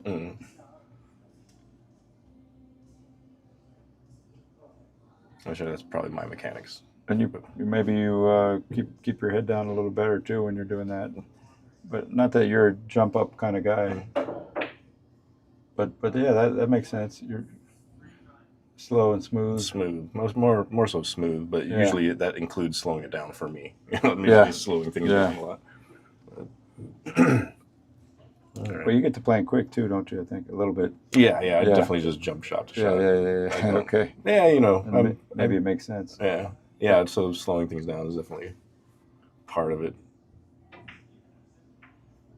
I was about to say Jason's settling in. I think he tried to get a little fancy with that shot. And what do you do here? Thin the ball? What do you do here? Play safe. Come like hit the right hand side of that too. Right. So thin it and send the cue ball back down here. That's a little real thin, isn't it? Yeah, we're between the 3 and 6. Oh, that's a good shot too. That's old reliable right there. Right. That's a good one to practice actually. If you're good at that shot, it's a great shot, and it comes up all the time. Yeah, see if it does. Because sometimes it can be hard to thin the ball from a distance. Right. And then if you could hit it perfect, then it rolls off just a little bit and changes the outcome. Right. But that one's pretty consistent, right? Yeah, I think there's a little more margin of error on getting a good result. Yeah, I think it's a good Smart one shot. to know, good one to have in your bag. Well, so he's trying to navigate between the Wow, 3 and the 9. he's trying to make this. That's why he's doing that. He could easily hit it from below. Is he killing it with? Oh, there's the gap. Yeah, he likes kicking. I know that, kicking and banking. Well, I know they agreed no jump cues, Okay. which I know Paul definitely is. He's a decent jumper, but he's not married to it. He likes kicking balls, playing banks and rails, and I myself can't jump worth shit, so I definitely something you need to be proficient at. You really do. Just kind of get you out of a jam a lot more. And You know who could jump? Did you know Brad Huffman? oh, I believe so. I think if I'm thinking of the right guy, I think so. Yeah. Yeah, he passed away a few weeks ago. Oh, did he? He did. If I'm thinking of the same guy, I'm sorry. He came in here, a lot. He was a regular here. Yeah. Big player. He owned a 7-Eleven bar here in Las Vegas. Super nice guy. He's got a lot of friends and Man. fans, people who respected him. And real tragedy. He was a super amazing guy, actually. Wow, I'm sorry to hear that. Yeah, and he was probably the best jump player in Las Vegas. Really? Yeah, one of the best in the country. It was just something that he took to and would practice at his bar.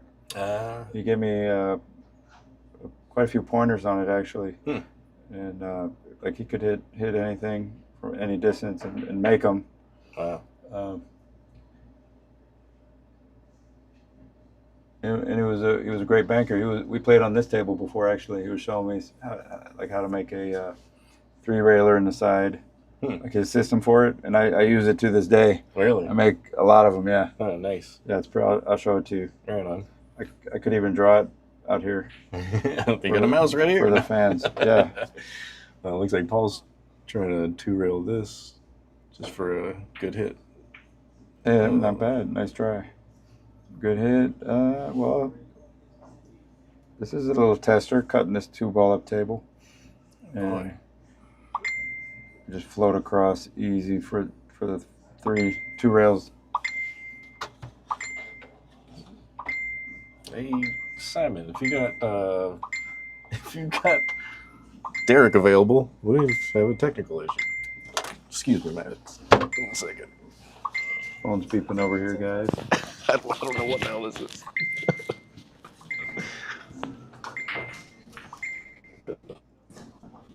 Well, a lot of players hate to undercut a ball. Okay. Would rather overcut a ball than undercut a ball. All right. Sorry about that. I have no idea what the hell is happening. Somebody's getting messages. All right. That nice little favorable kiss. And sometimes you can plan that, so you might have been planning that, actually. And if so, that was a nice shot. You might have just been trying to go between them, but I like how it nudged right over. Ooh. Okay. He overdrew it, or he wants this angle? Yeah, I think he would just want to hold it right there. Shoot the 6 in the side. Could be amped up a little bit. Ooh. Does that take your eye off the ball, maybe? Boy, did he... Oh, it looks like he sold out. This will be a commanding lead here if Jason takes advantage of this. And it's a race to 12. Mm-hmm.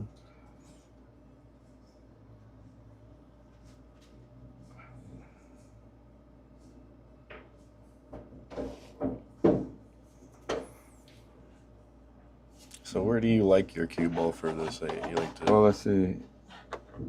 I like to slide over, get just past straight, or maybe even 90 degrees over, but over there. He's got to punch this one now, doesn't he? Yeah, because I like to draw back kind of like the straight in the table. Right. Here.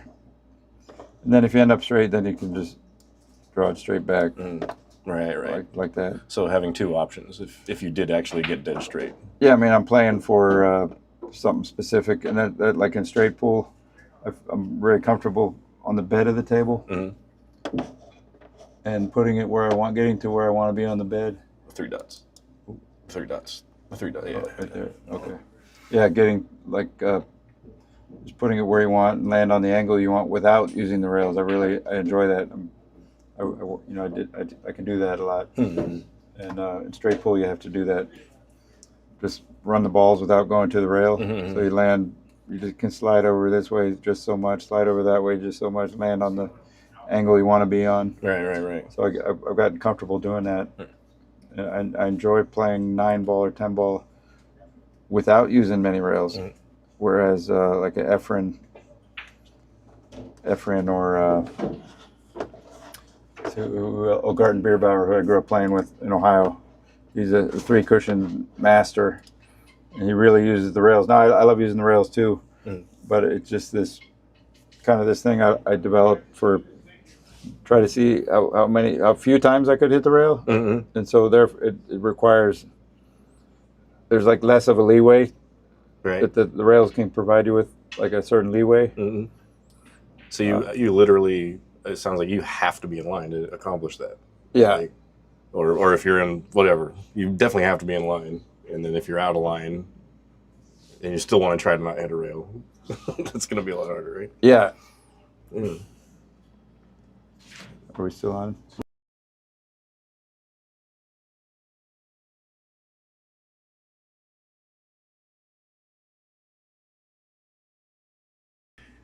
Yeah, well, bathroom break for Jason and Paul. This doesn't seem right. The guy was up at 200. He's down to 52. I'm not sure if our equipment's working right, but Maybe he's just all over the place. Maybe he's got discrepancy. Yeah, it was. He got some real good caffeine there for a minute. Whose Red Bull is that? I mean, caffeine does raise the heart rate. Right. I'm a big coffee drinker. I love it. Speaking of coffee, man, that would be awesome. It would be awesome. Yeah. Well, if they're taking a break, we'll take a little break. We'll take a small break, guys. We'll be back. All right. Cool.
Okay, looks like we're gonna get back to it here. Little break for everybody. Waiting for a coffee. I think it's beer 30 for Paul, and we have a hot mic on Max, but I think our antenna might be out of range. So if you're yeah, I think Max is too far away. We have him on a hot mic though, so. Jason examining that magic rack. I know he had one of them that didn't break very well. So pretty big discrepancy here, 7-2. Let's see where we can get.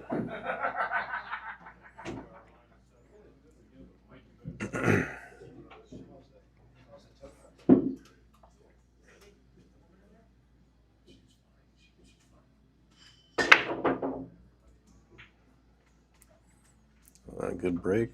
9 ball's gonna fall. No love on the rollout here.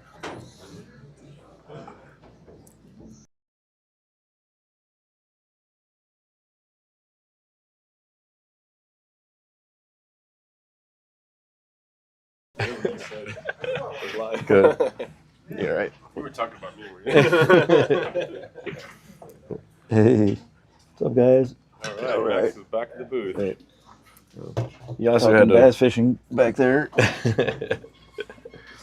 Turns out Art at the bar, he said he was a big bass fisherman. Oh, really? Yeah, I didn't really know that. Neither did I. He was talking about Lake Mead in the 80s when the water was way up higher. Oh, wow. Go in the back where the trees were, 12 inches of water, catching 4 or 5 pound bass. Wow. That's crazy. Yeah. Art, a man of many talents. That's right. So Jason made a ball and break, had a good break. Kind of lost the cue ball a little bit, electing for a push out. All right. Let's... Is everybody playing over there, or they want to leave that?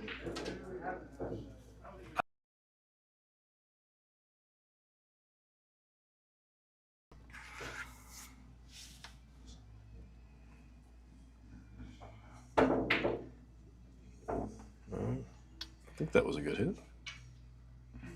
I didn't see it.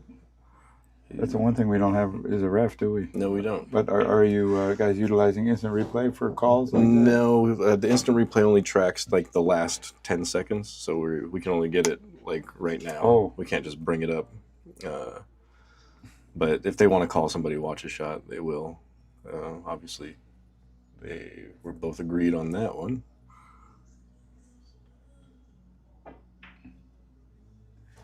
It'd be cool if you guys could set that up in the future, if that's possible. That's our man Simon there. Yep. That's the guy that we got to talk to.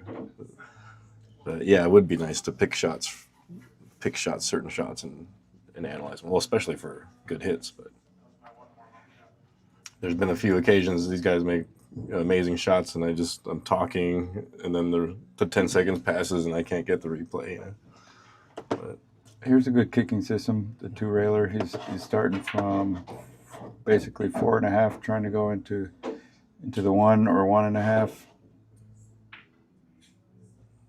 Good hit. So 4.5 minus 1 will be 3.5. That'll be an inch down from the side pocket right there. Yeah. It's roughly where he hit. Okay. Nice.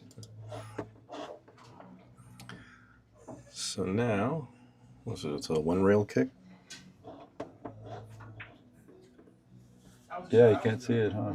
Yeah. I knew I set you up for it too. I was like, fuck. So you're trying to just hit this full? Trying to hit it like that, but softer, so it goes up behind those 3 balls. Tight. See if you can see. Can't see that. So maybe squeak between past that 8 ball. The combo looks like it lays well for the 3-5. Right. Okay. Nice shot. I think you can just draw over to the rail. No jaw. Oh, that combo's not as nice as I thought it was. It looks off angle a little bit. It is. You could play the ball. You could bank the 3 into the rail to make that 5 ball. Okay. So he's got a decent angle to get behind that 7 now. Yasu!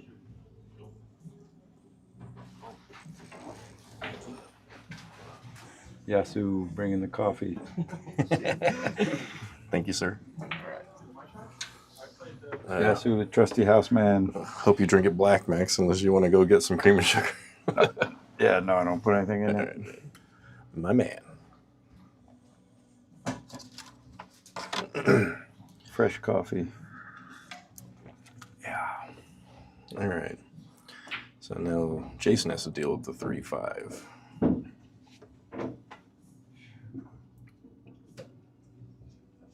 So it's a pretty tight window, right, with the 7 ball there.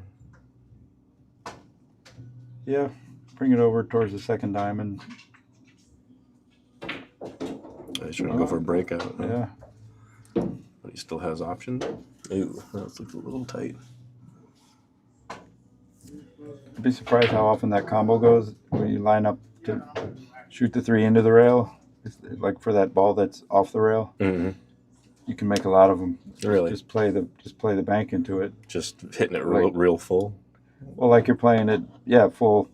Well, or however thin you need to hit it to bank it. Mm-mm. Just go look at your contact point and estimate, and then hit it there, and it'll bank in and come off the rail and make that ball. I think they agreed that it's going to be a good hit. And they got up and looked at it a little bit. Definitely a good hit. Look at a good little double kiss. Yeah, a little trick shot, arcing cue ball with the top spin.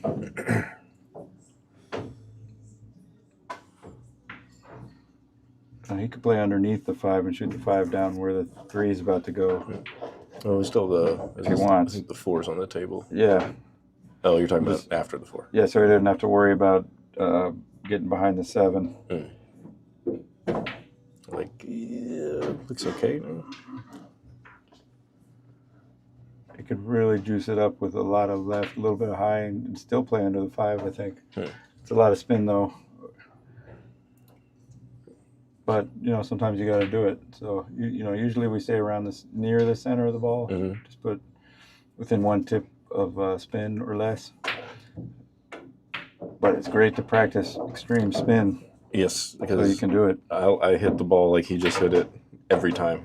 I think every time I try to shoot that shot, I'll get that outcome. You'll hit it wide like that, Yeah. like to the right of the pocket. Yeah. Not sure if I'm spinning it out. I'm not sure what's happening, but yeah.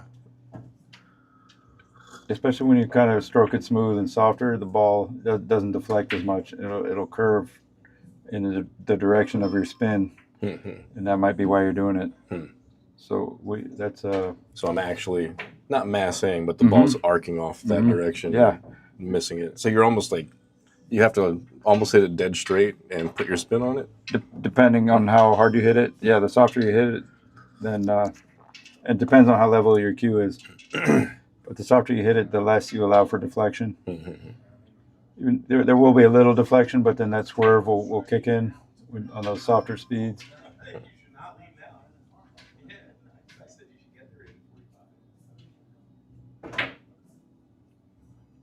Oh boy, I think he's just trying to create distance. Didn't have a good control over the 4.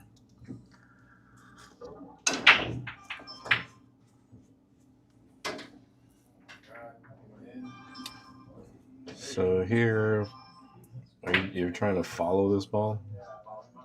I like that shot. Yeah, high left, two rails. Right. Maybe hit the 3rd rail. Shoot the 5 down here, lower left corner pocket.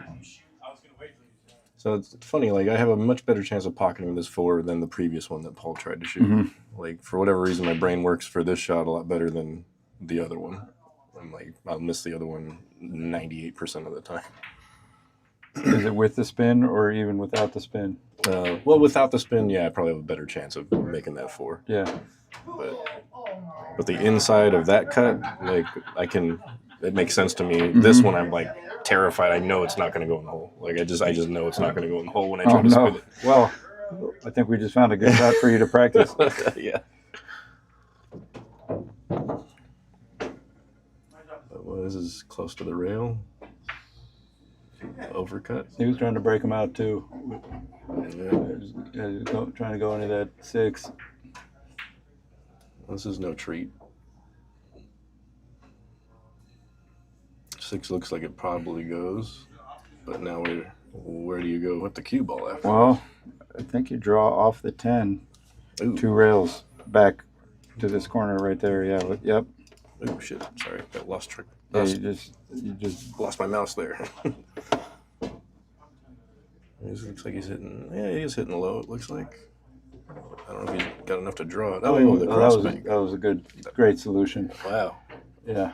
Let's see if I can get that. Less cue ball movement, Right. easier angle. I mean, shooting almost straight on it, and just hit a good bank shot. That was good. He's almost good first. If he stops it there, he'll have a decent shot on the 8. But I think drawing it back a couple inches, he'll be straighter on the 8. Right. Unless he wants to really draw back and shoot it up either in that same side or in the upper corner.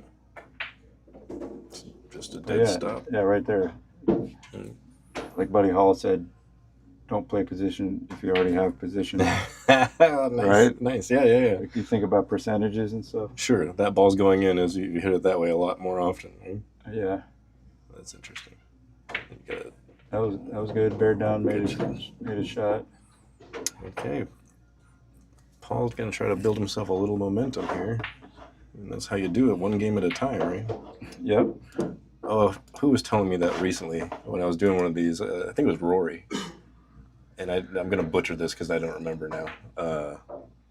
Gosh, dang it. Yeah, I can't remember how it went out, but something you told him, like you're only playing one game at a time. You can only win that game. Right. Like you're not going to win 6 games. You're going to win one game. Right? Yeah, absolutely. And then you can break it down further, one shot at a time. Just try 100% on every shot. That's what Nick Varner told me. Nice. Great champion, Nick Varner. Yes. God, he played good. You know, and I think he's still going out there playing in those ultimate pool bar table tournaments. Okay. And Doing well. quite well. Like something to do with his eyes. I think his eyes aren't as good. Is part of it for the 9-foot table as good as they used to be. Right. I think he still sees them pretty good for the bar box.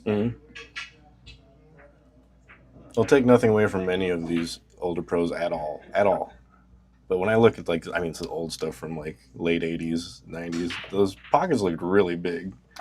Like, I mean, they play fine on tight equipment as well. I'm not making any judgment on that, but it just seemed like for their skill level, some of these pockets were just wide open, right? Like way back when. Yeah, actually, a lot of the Nick especially complained about that. Yeah. So most of the time, it really wasn't up to them. They were just playing on the equipment that the sponsors provided. Right. And it didn't really start getting the conditions they wanted until the Camel Tour in the 90s came into effect. And then the pockets tightened way up. And there was a great tour out there, even though Camel, not the best image for pool. Right. Kids weren't even allowed into the arena. You had to be 21 just to get in and watch the pros. Right. But it lasted a few years. It was still great equipment and a great tour because all the greatest players were on it, and it was real competitive. They had a point system where you, at the end of the year, you win money. I think $60,000 if you were leading the points, $60,000 extra. Wow. So, and they had a payout based on your ranking at the end of the year. Wow. That's incentive. Yeah. That's good. So if anybody powers that be on the World 9-Ball Tour or the Predator Tour or ever tune into this, that's something that the players would not object to. No, so would you say there's a lot of things better, and like I guess you could say it both ways, right? All things are good for pool lately, in general. A lot of good things happening in pool lately. Well, the equipment is so much tighter. It's standard to have 4-inch pockets now. Yeah. And you got to give credit to Matchroom and Predator for listening to the players, because the pros have been wanting that forever, and finally got it. Nice. It just makes the standard so much higher. You got to train harder. Mm-hmm. You got to be a better shot maker. Right. Cue ball control helps because it's better to play on tight pockets if you're in line more. Yeah. Right. Sure. Ooh, gotta wait. So it just means everybody has to play better. Right. Well, that is funny then, because like I said, I seeing that equipment from way back when, I was like, man, these guys are too good to be playing on this Yeah, stuff. no, it was. Yeah, some of those pockets were too big, especially when it came down to the TV table. Mm. They might have had normal pockets, and then the TV table, well, new cloth with the big pockets makes them like it feels like 8-inch pockets instead of 5-inch pockets. Yeah. Well, Jason's not going to let Paul get a lot of momentum. He just ran out a good rack there. Because a big break on a big pocket table is devastating. Mm. Right. But same with tight pockets. You know, these guys are the standards so high as far as running out. That when someone gets their break dialed in, even on the tight pockets, the break is still huge. Sure. Right. But on a big pocket table, it can be ridiculous. Right. You know. Makes sense. It's kind of like it turns a 9-foot table into a bar table. Right. I can see that. Like Wade Crane, he was famous for his big break. Yeah. And he I guess he's the only guy in history to break and run a perfect set from the lag. Yeah. Broke that ran like I think it was 9 racks from the lag. Right. In a professional tournament. Good grief. It's funny. I talked to Lou Butera. I got to be friends with him, which was awesome. You know, as a kid, you know, he was one of my heroes. Yeah, as Varner was, and got to be friends with Varner. But Butera, he was a super cool guy. He actually owned Pool Sharks for several years. Yes. But he said, if I want to beat one of these big breakers, I just get him on a tight table. Nice. All right. I think it was Wade Crane that he mentioned. You got Wade onto the tight table. So that big break, you kind of neutralized it. Right. And, That's funny. And he beat Wade. Yeah, that's when I started playing Pool Sharks, when Lou owned it. Like the last year that he owned it, I think is when I started, hanging out at the pool hall. Never really got to see him play. I think I saw him hit 20 shots. Whenever something happened there, he'd come out and he looked like he was just disgusted. Like he was much older at that point, and I'm sure his expectations of what he can do and what he was able to do at that age, like he was just fed up with it. Disgusted with his performance. Yeah. Oh, I'm not playing good. Yeah, sure. Yeah. To someone like me, I was like, this guy, what? How is this possible? I still think, I bring up Lou all the time for like, it didn't look like he was doing anything with his backhand. Like it looked like nothing was happening. And the cue ball would do all kinds of weird stuff, and it was mind-boggling to watch him hit a ball. Like, mind-boggling. Those 20 shots you saw, or you saw him play? Yeah. I saw like 20 shots. They were trying to draw a ball. Oh, man. Yeah. I'm sorry. I'm going to have to not doing a good job of calling this match, guys. I'm very sorry. But they were setting up cue ball here, and, a ball, like, maybe a quarter-inch off the rail, and just trying to draw it back into the pocket. And he didn't necessarily accomplish it without touching the rail, or you could touch the rail, but I mean, look at this shot. Nice what break. A shot. A little bit of a bad ticky for him. But it looked so effortless. Like, he wasn't accomplishing it, but when you saw the cue ball, like, I don't know, like, force followed into the rail and came back is what it looked like. Right. But with draw, and I was like, I couldn't understand what he was doing. I just couldn't understand it. And he was just disgusted that he couldn't just do it on a whim. Okay. I was like, what? Anyway, I saw him do a couple things like that here and there, and I was like, this is unreal. Just unreal. Like, again, by the looks of his backhand and the way he came through the ball, it looked like nothing. Right? It was like this. He had effortless power, huh? Yeah. Effortless magic with the cue ball spin. Yes. That's good safety. Get a good kiss out of it. Yeah, wow. Turned out real good. I think he acknowledged they think he was trying to pocket it, but good speed. And that's also a killer, trying to gain a little momentum here when you're left with this every time. If you can, here's a good point in the match to mount the comeback, claw his way back to 4, 5, 6, and keep Jason on 8. Right, right. I mean, there's never a bad time to mount a comeback. Sure. It's just it's better to start sooner. Right. And Nick Varner told me it's good as you can be at comebacks is great, but he always liked to get out to a good start so he didn't have to come back. Yeah, right? Yeah. Definitely preferable.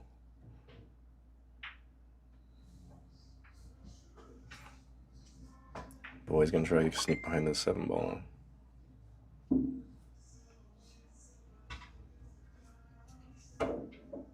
Oh, did that take a? Did he hit the point? What happened there?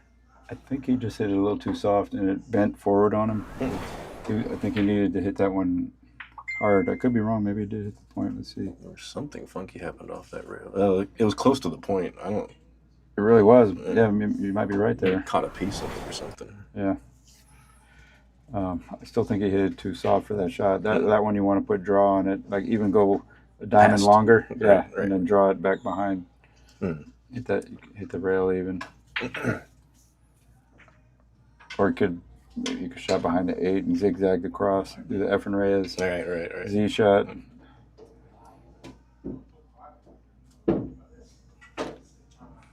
Well, he's definitely given Jason opportunity to get loose because he made a good out last time, and he's pretty much staying pretty good cue ball control. As I say that, well, he still got away with it.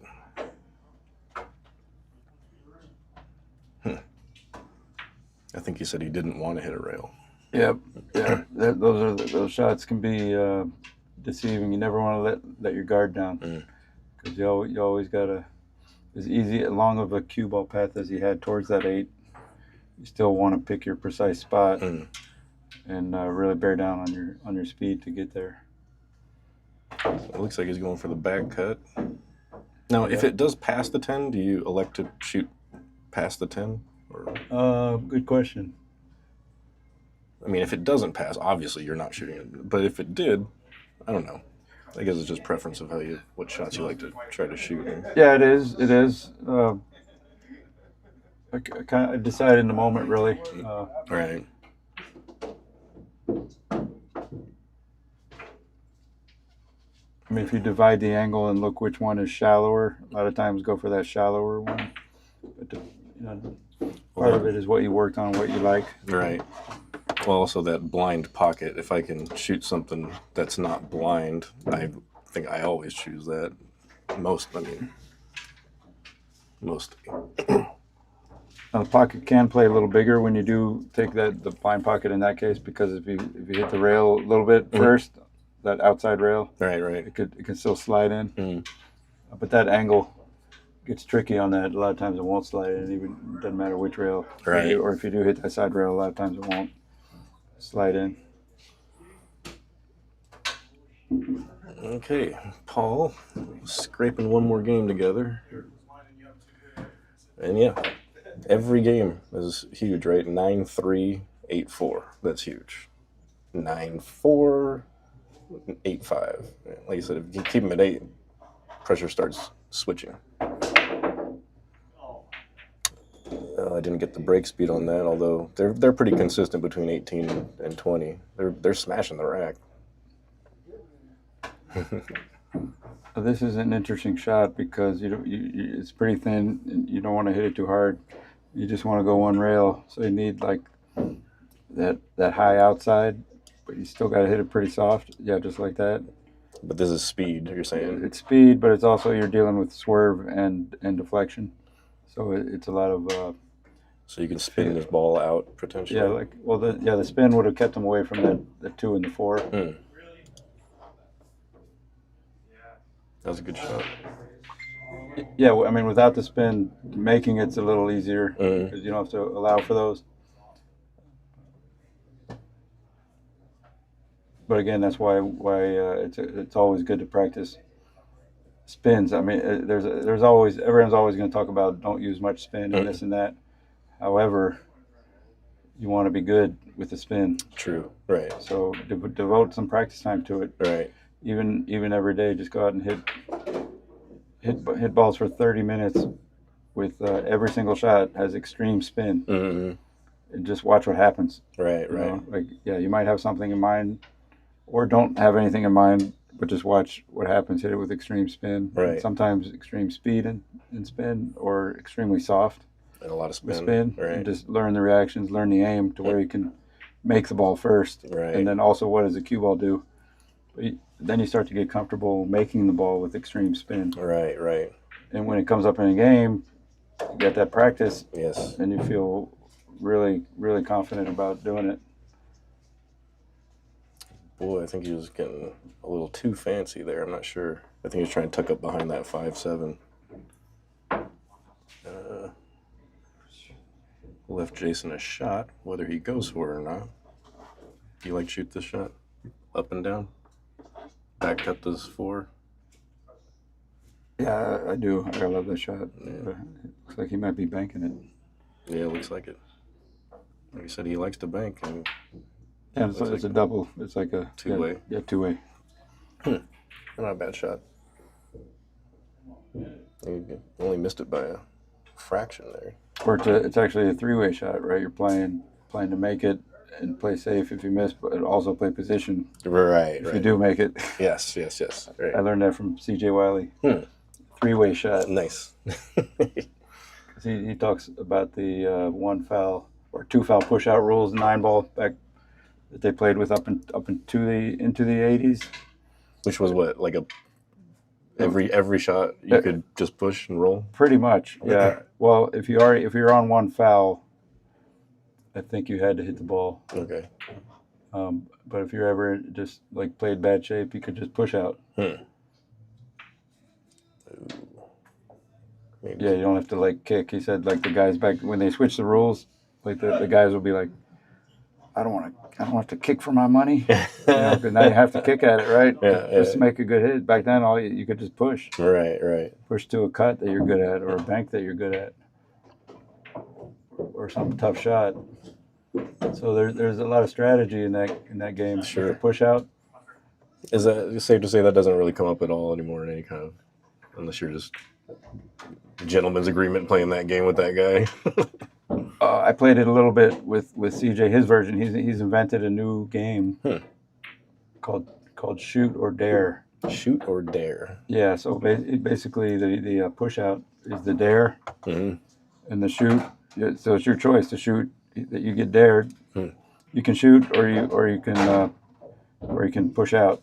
But if the guy pushes out, you can. Well, he's daring you, right? So it's either go for it or push out.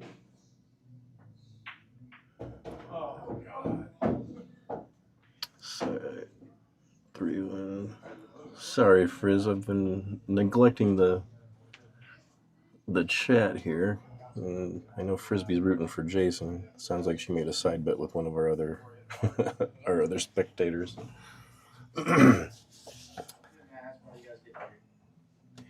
So, oh boy, just trying to hold his cue ball. Pretty difficult. Yeah, you can't. No, maybe you can. Hard to see tell. the edge of it. Looks like from the top view you can see the edge. That is Close, super right? tight. Super tight. I love that line. Back in the 80s, it was hand-drawn lines Yeah. on the ESPN. Looked like a Etch-a-Sketch. Yeah, it was, right? I mean, you might be able to just see enough. What a shot. Great shot. Yeah.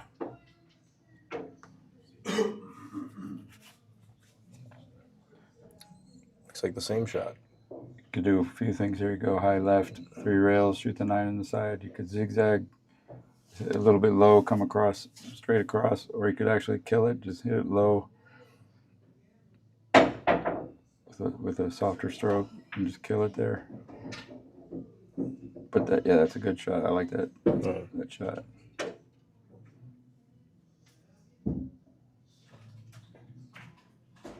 All right.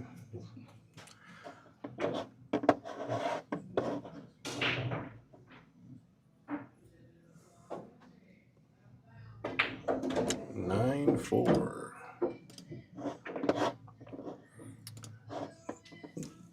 Jason playing for 3. Hello. Bob Dylan in the background. I think if we keep talking, then there won't be a YouTube that's strike, true. Well, right? that's the whole reason they brought this. I don't think they've been, shut down on anything yet, but they're keeping this in mind for sure. Oh, really? So the audio is really from us, not from out there? Yeah, For the viewers? No. Well, yeah. Hopefully, I don't know. I don't know what it sounds like, but they're trying to cut down hearing that here. That's the jukebox. I mean, as far as the microphones, though, everybody viewing. I mean, because I can hear Jason talking, but I don't know if everybody else can. Like, no. is it drowns out. It focuses like right where you're at. okay? And this and these, Voice canceling. you're not able to hear at the jukebox what you're hearing. I hear just your voices really mostly. Okay. Most of the time. Because one thing I liked watching pool in the '80s on ESPN was the audio of the balls. Oh, sure, right. You can really hear the break and then the chalking and the cueing and the contact of the balls. Right. It was like such a tactile part of the game, like that draws you into the game. I agree. So if you could get it where there's no music in here and you got the mic right over the table, that would be good. But obviously we're in a public pool hall. Yes. So they're not gonna. Yeah. I mean, Gary will work with us a lot, but yeah. Ask him to shut down his jukebox for 2 hours would be. We can't hurt to ask. That's one reason, because I do a lot of YouTube videos, and I don't like having it where I have to cut the sound out from the balls because it's good. I think it's good for people to hear the shot. Yes, I agree. But sometimes I have to put on either cut the music off or put on my own non-copywritten music. Right. So anyway, he missed, and now this is a good opportunity because Paul has a good angle here. Right. And the 4 lays in a good spot for the 5. Right. So you just got to bear down and make this and play good shape. Don't get dead straight. Nice shot though. Yeah, he got a little straight, but not dead straight. Pocketed it pretty clean. So you got to get pretty close to that 8 to get a good angle, right? There's some forgiveness here. I mean, ideally you want to be right about here now. But for the 5, yeah. Unless you're going to swing around 3 rails. But yeah, I would rather roll forward. Well, because you're on the rail, you don't want to shoot that 3 rail shot unless you have a little more angle. And he's going to just take a long shot on the 6. So. Looks like it. But we'll have an angle. Yeah. For the 7, but yeah, it's a little further than you'd want to do. Oh, he biffed it. Did he miscue? I think he just didn't commit all the way. Yeah, that can happen sometimes. Like when a ball's close to the pocket, if you're thinking too much about the shape. Right. You kind of come off the ball a little bit because you don't want to hit it too hard. Yeah. You aim too full because you're trying to hold the cue ball. Right. But he left Jason. What is Jason going to get tricky and kick this ball in? You might be able to follow into that point on the other side if it's straight enough. Maybe it's not straight enough for that. It's super close. Yeah, it looks like it's. Might be going at it. He's playing off the point. Yeah, there he goes. But it didn't make it. But he was more concerned about not scratching. But I think he hit it too thin to scratch anyway. He overcut it, which you would want to hit that one a little fuller to ensure that you hit the point and not the pocket. But it's easy to get when you're trying to do 2 things at once. You gotta pick your main focus. Ooh wee. This shot play is pretty good. Just roll it up. Just get it going towards the hole. You don't have to make it in the hole. Just get it going towards the hole. Yeah. And then it'll go in. All right. Or stiff it. All right. Tester. But I think maybe he was trying too much, right? Because that ball that ball will go up there, and the pocket's a little bigger when you're hitting it softer. Mm-hmm. And then when you hit it that hard, now you got to be a lot more accurate. Right. I took the line exactly as you hit it, which was a ball away from the pocket. Trying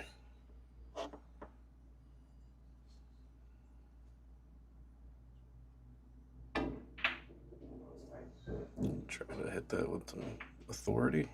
Well, it was definitely. I was think maybe dig in with a little left on that. You're gonna have to hit a great shot either way because that was a pretty long, tough shot. I was trying to hold it too. Good boy. Oh, body English looks a little bit down in the dumps there. Yeah, that one you got to put extra effort in to stay down, and it might roll off because of that distance, but you just try to get it accurate as you can and keep your head down and give it a chance. Boy, is he going around the world? Looks like he's doing a great shot. Yeah, nice little inside English. All right, the first time I saw that was Mizrek did that, and I was like, wow, that's magic. All right. It looked like he was gearing up to go all the way around the world.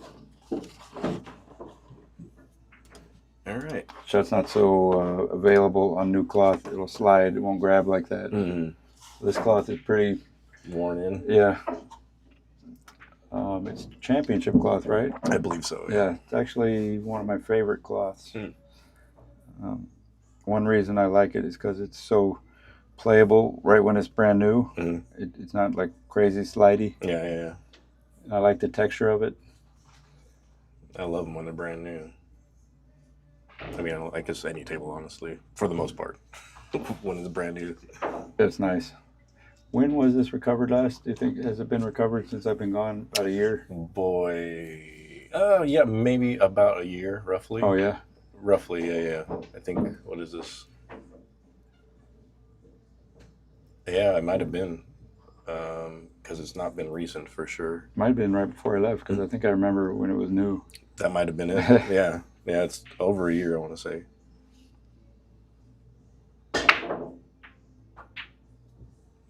So still maybe dropping that arm a little bit, huh? Yeah, he got the follow, didn't he? Yeah. Yeah. It'll be good to have a side view. Can we get a side view on it on the next break when he breaks again? No, we don't have that angle. Okay. We have this That would be a nice angle to watch the guy's breaks. back here. Yeah. Well, no, from the side. Right, this angle I'm saying back there, perhaps. Well, like perpendicular to their cue. Okay. Yeah. Like a from profile. over there. Maybe even from up there, right down. All right.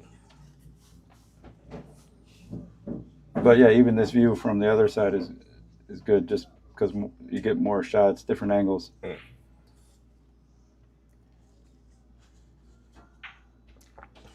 right. Giving Jason another look at an open table here. Boom, boom.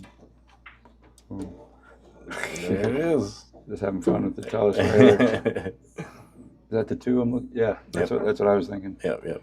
Come out here with the angle to draw back. Up a two down here.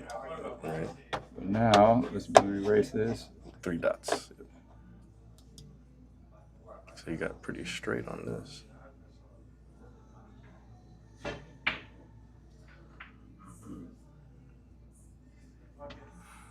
Are they playing early 10 balls count? They are. Yeah. Option is going to go, I think Jason gets to shoot again. Oh, no early 10 balls. Yeah. Okay. No, early 10s, but you got to call it. Oh, you got to call it. Okay, Yeah. that's a difference. Okay, Yeah. that makes sense. So Paul's, I'm sure, giving that right back. Well, plus it blocks his kick shot, right? Yep.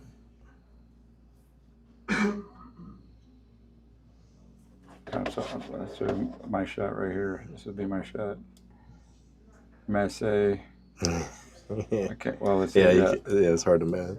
Masse into the angle here, but because it has a spin, you aim to hit that. 2 ball, that's the 5. Oh, okay, I thought that was Yep. the one. He's going between the 4 and the 7. Wow. got a good hit out of it. Yeah, nice.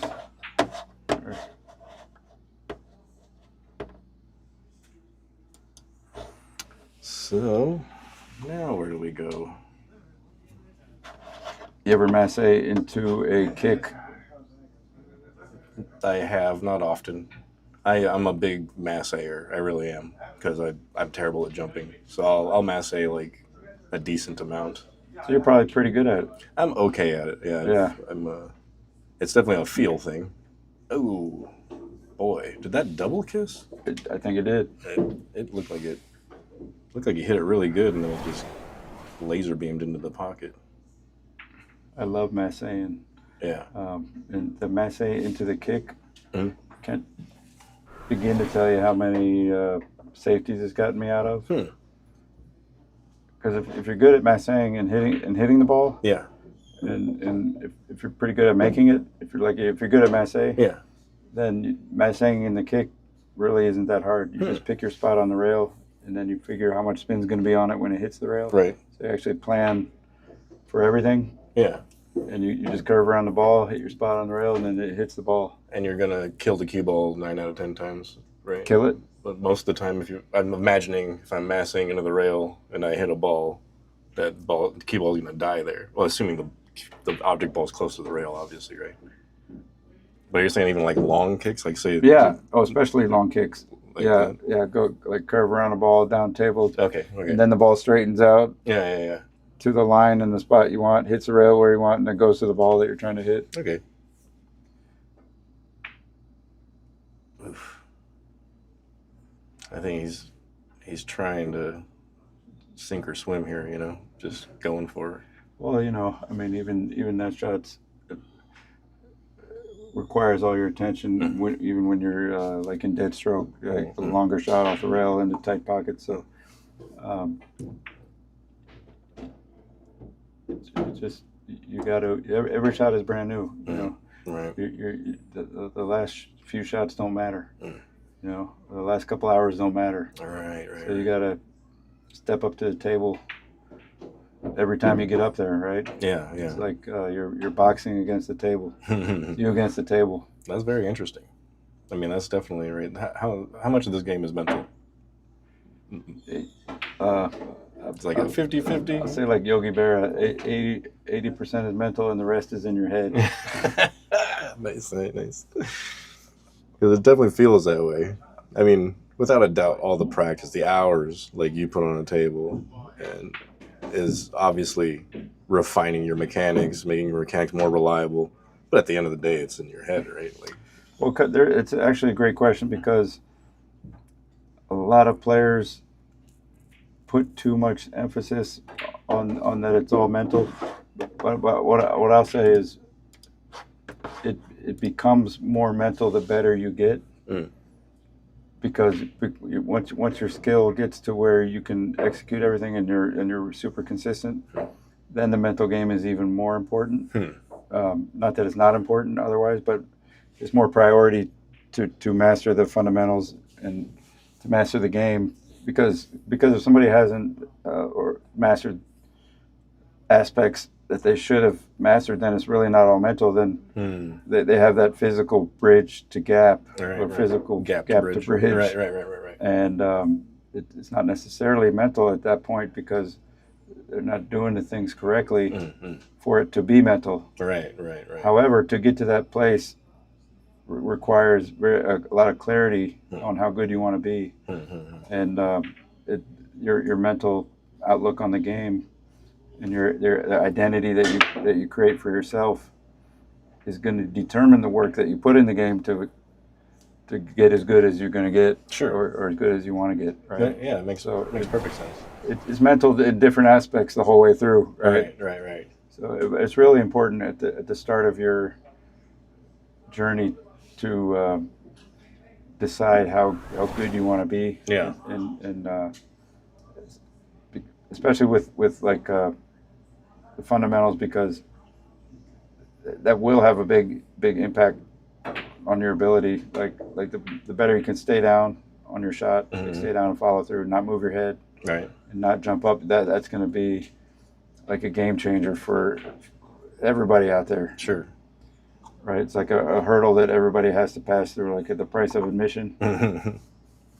That makes a lot of sense. Yeah, and not everybody is willing to do that. Mm-hmm. And then a lot of people don't know what they don't know. Right. They're like unconsciously incompetent. Mm-hmm. And then they get to the point where they're consciously incompetent. That's funny. Yeah, Right. I know what you're saying. Yeah. And then you get consciously competent. Mm. And then finally, when you're in the zone, you're unconsciously competent. Nice. That's a great way of explaining that. Yeah, unconsciously competent, like being in the moment or just zenning out or whatever. Yeah. Like you're just dealing with what's out there, not overthinking how you're coming through the ball and all that. You're just like making a choice, coming through the ball, Yeah. and having just supreme trust in how much time you put in. You're not doubting. Like I said, that ball I'm talking about, like, I know I'm going to miss this ball. Like, I don't know how I'm going to make a ball if my only thought going through my head is like, I'm going to miss that ball. Right? Yeah. So you definitely want to get that out of your pre-shot routine for that shot. Right. You can change that. You're 100% right. And it would literally be just coming in and setting that shot up and hitting it 100 times, 1,000 times, and like rewiring my brain for that outcome, right? And then that makes sense. Yeah, even to the point of like an affirmation, like, I love this shot. This is my favorite shot. And then you practice it and you get better at it, and the reality starts to match up with what you're saying to yourself. That's interesting. That's hilarious. No, I mean, it is. You said something way earlier, but it's one of my favorite sayings is simple and easy are two different things. Right. Like, the game is simple, but easy it is. Not the people interchange those words a lot, and those are not the same words at all. But simple is almost always your best friend, but it's not easy to do a lot of those simple things. Oh man, that one hurt. And the fundamentals are often quite simple, but not so easy to learn. Right. And to figure out to master. Mm-hmm. Or even if you got the roadmap, it still takes a lot of work to get the hang of it and the feel of it. Sure. 100%. Yeah.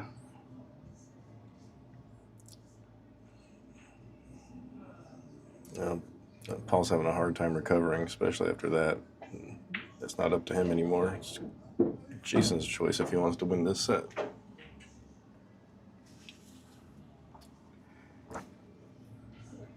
For Paul, I would say he's playing a little fast, and because he's got a great stroke.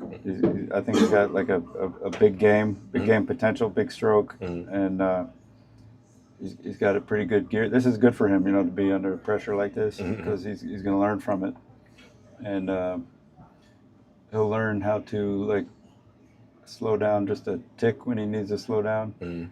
And because sometimes you got to slow down in order to speed up. Just kind of get the reins, control of your ship, and then once you start like finding that groove, building that confidence with a few shots, then you'll start to relax a little more, and you can do it with more relaxation.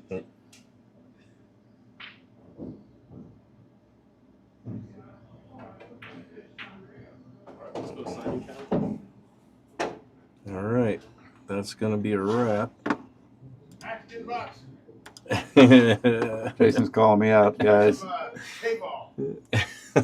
He wants to play hay ball. I'm borrow that. Bring on the sponsors. Let me borrow that microphone from you there, Max. Okay. Thanks, guys. Oh, thank you. Appreciate it. Thank you, Joel. Thank you. Yep.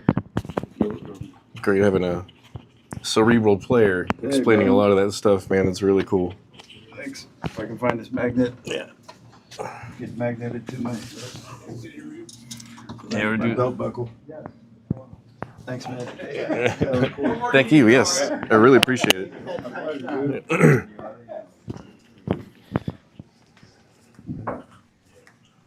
All right. Stick that in your face, sir. So no jump cues worked for you. I like no jump cues. Yeah. I think it's a cheat stick. So Yeah, I hear you. We were talking about that when this match came up, and I definitely agree. But any match I play on here, I'll play with no jump cue. No jump cues. Yeah. I don't even know any jump cues, so that's why. Nice, me either. You played a great match, man. It was awesome to watch. I played good spots. There's spots that I left some balls out there that I shouldn't have, but Yeah. a little nervous, whatever. Right. Look at her shaking out at the beginning. Caught a little bit of a groove in the middle. Breaks was horrible today. Yeah. Didn't break well at all. Right. Well, it was a great match, man. I hope to see you guys again. I will be on this table again for sure. Nice. Great seeing you, bro. Appreciate you. Get Max in the box. Where'd he go? Right here. Don't be ducking me. I want to do it for $1 or $2. Don't be ducking me, because if you duck me, I'm gonna let everybody know. What do you want to do for $1 or $2? Do something strange for Let's some play a race change. at 100 for dishes. 100,000. Yeah, enjoy it. You guys do a good job, and I expect to be on here more. I actually asked him last week, or just now, who's next week. Nice. He said Cher and who else? Alex. Yeah. Actually, I want to get in the box with Cher, I don't know. but I don't know what he's gonna want. All right. Well, make something happen. I can make something happen. I'll reach out to him. Yeah, Absolutely. I think he'd be a good match. Nice. Shares. He likes to gamble, so He loves to gamble. He loves to Yeah. gamble big. yeah, that's where I'm a little short right now. So, but I'll put up something. Yeah, whatever it is, I'll reach out. We can make something happen. Nice. Cool. Steal that from you. I guess we're giving Paul a pass today. No post-fight interview for Paul. Thank you guys for tuning in. I really appreciate it. Hope everybody enjoyed the match. I know me and Max were talking a lot. Just hope to see you guys next time. Thanks.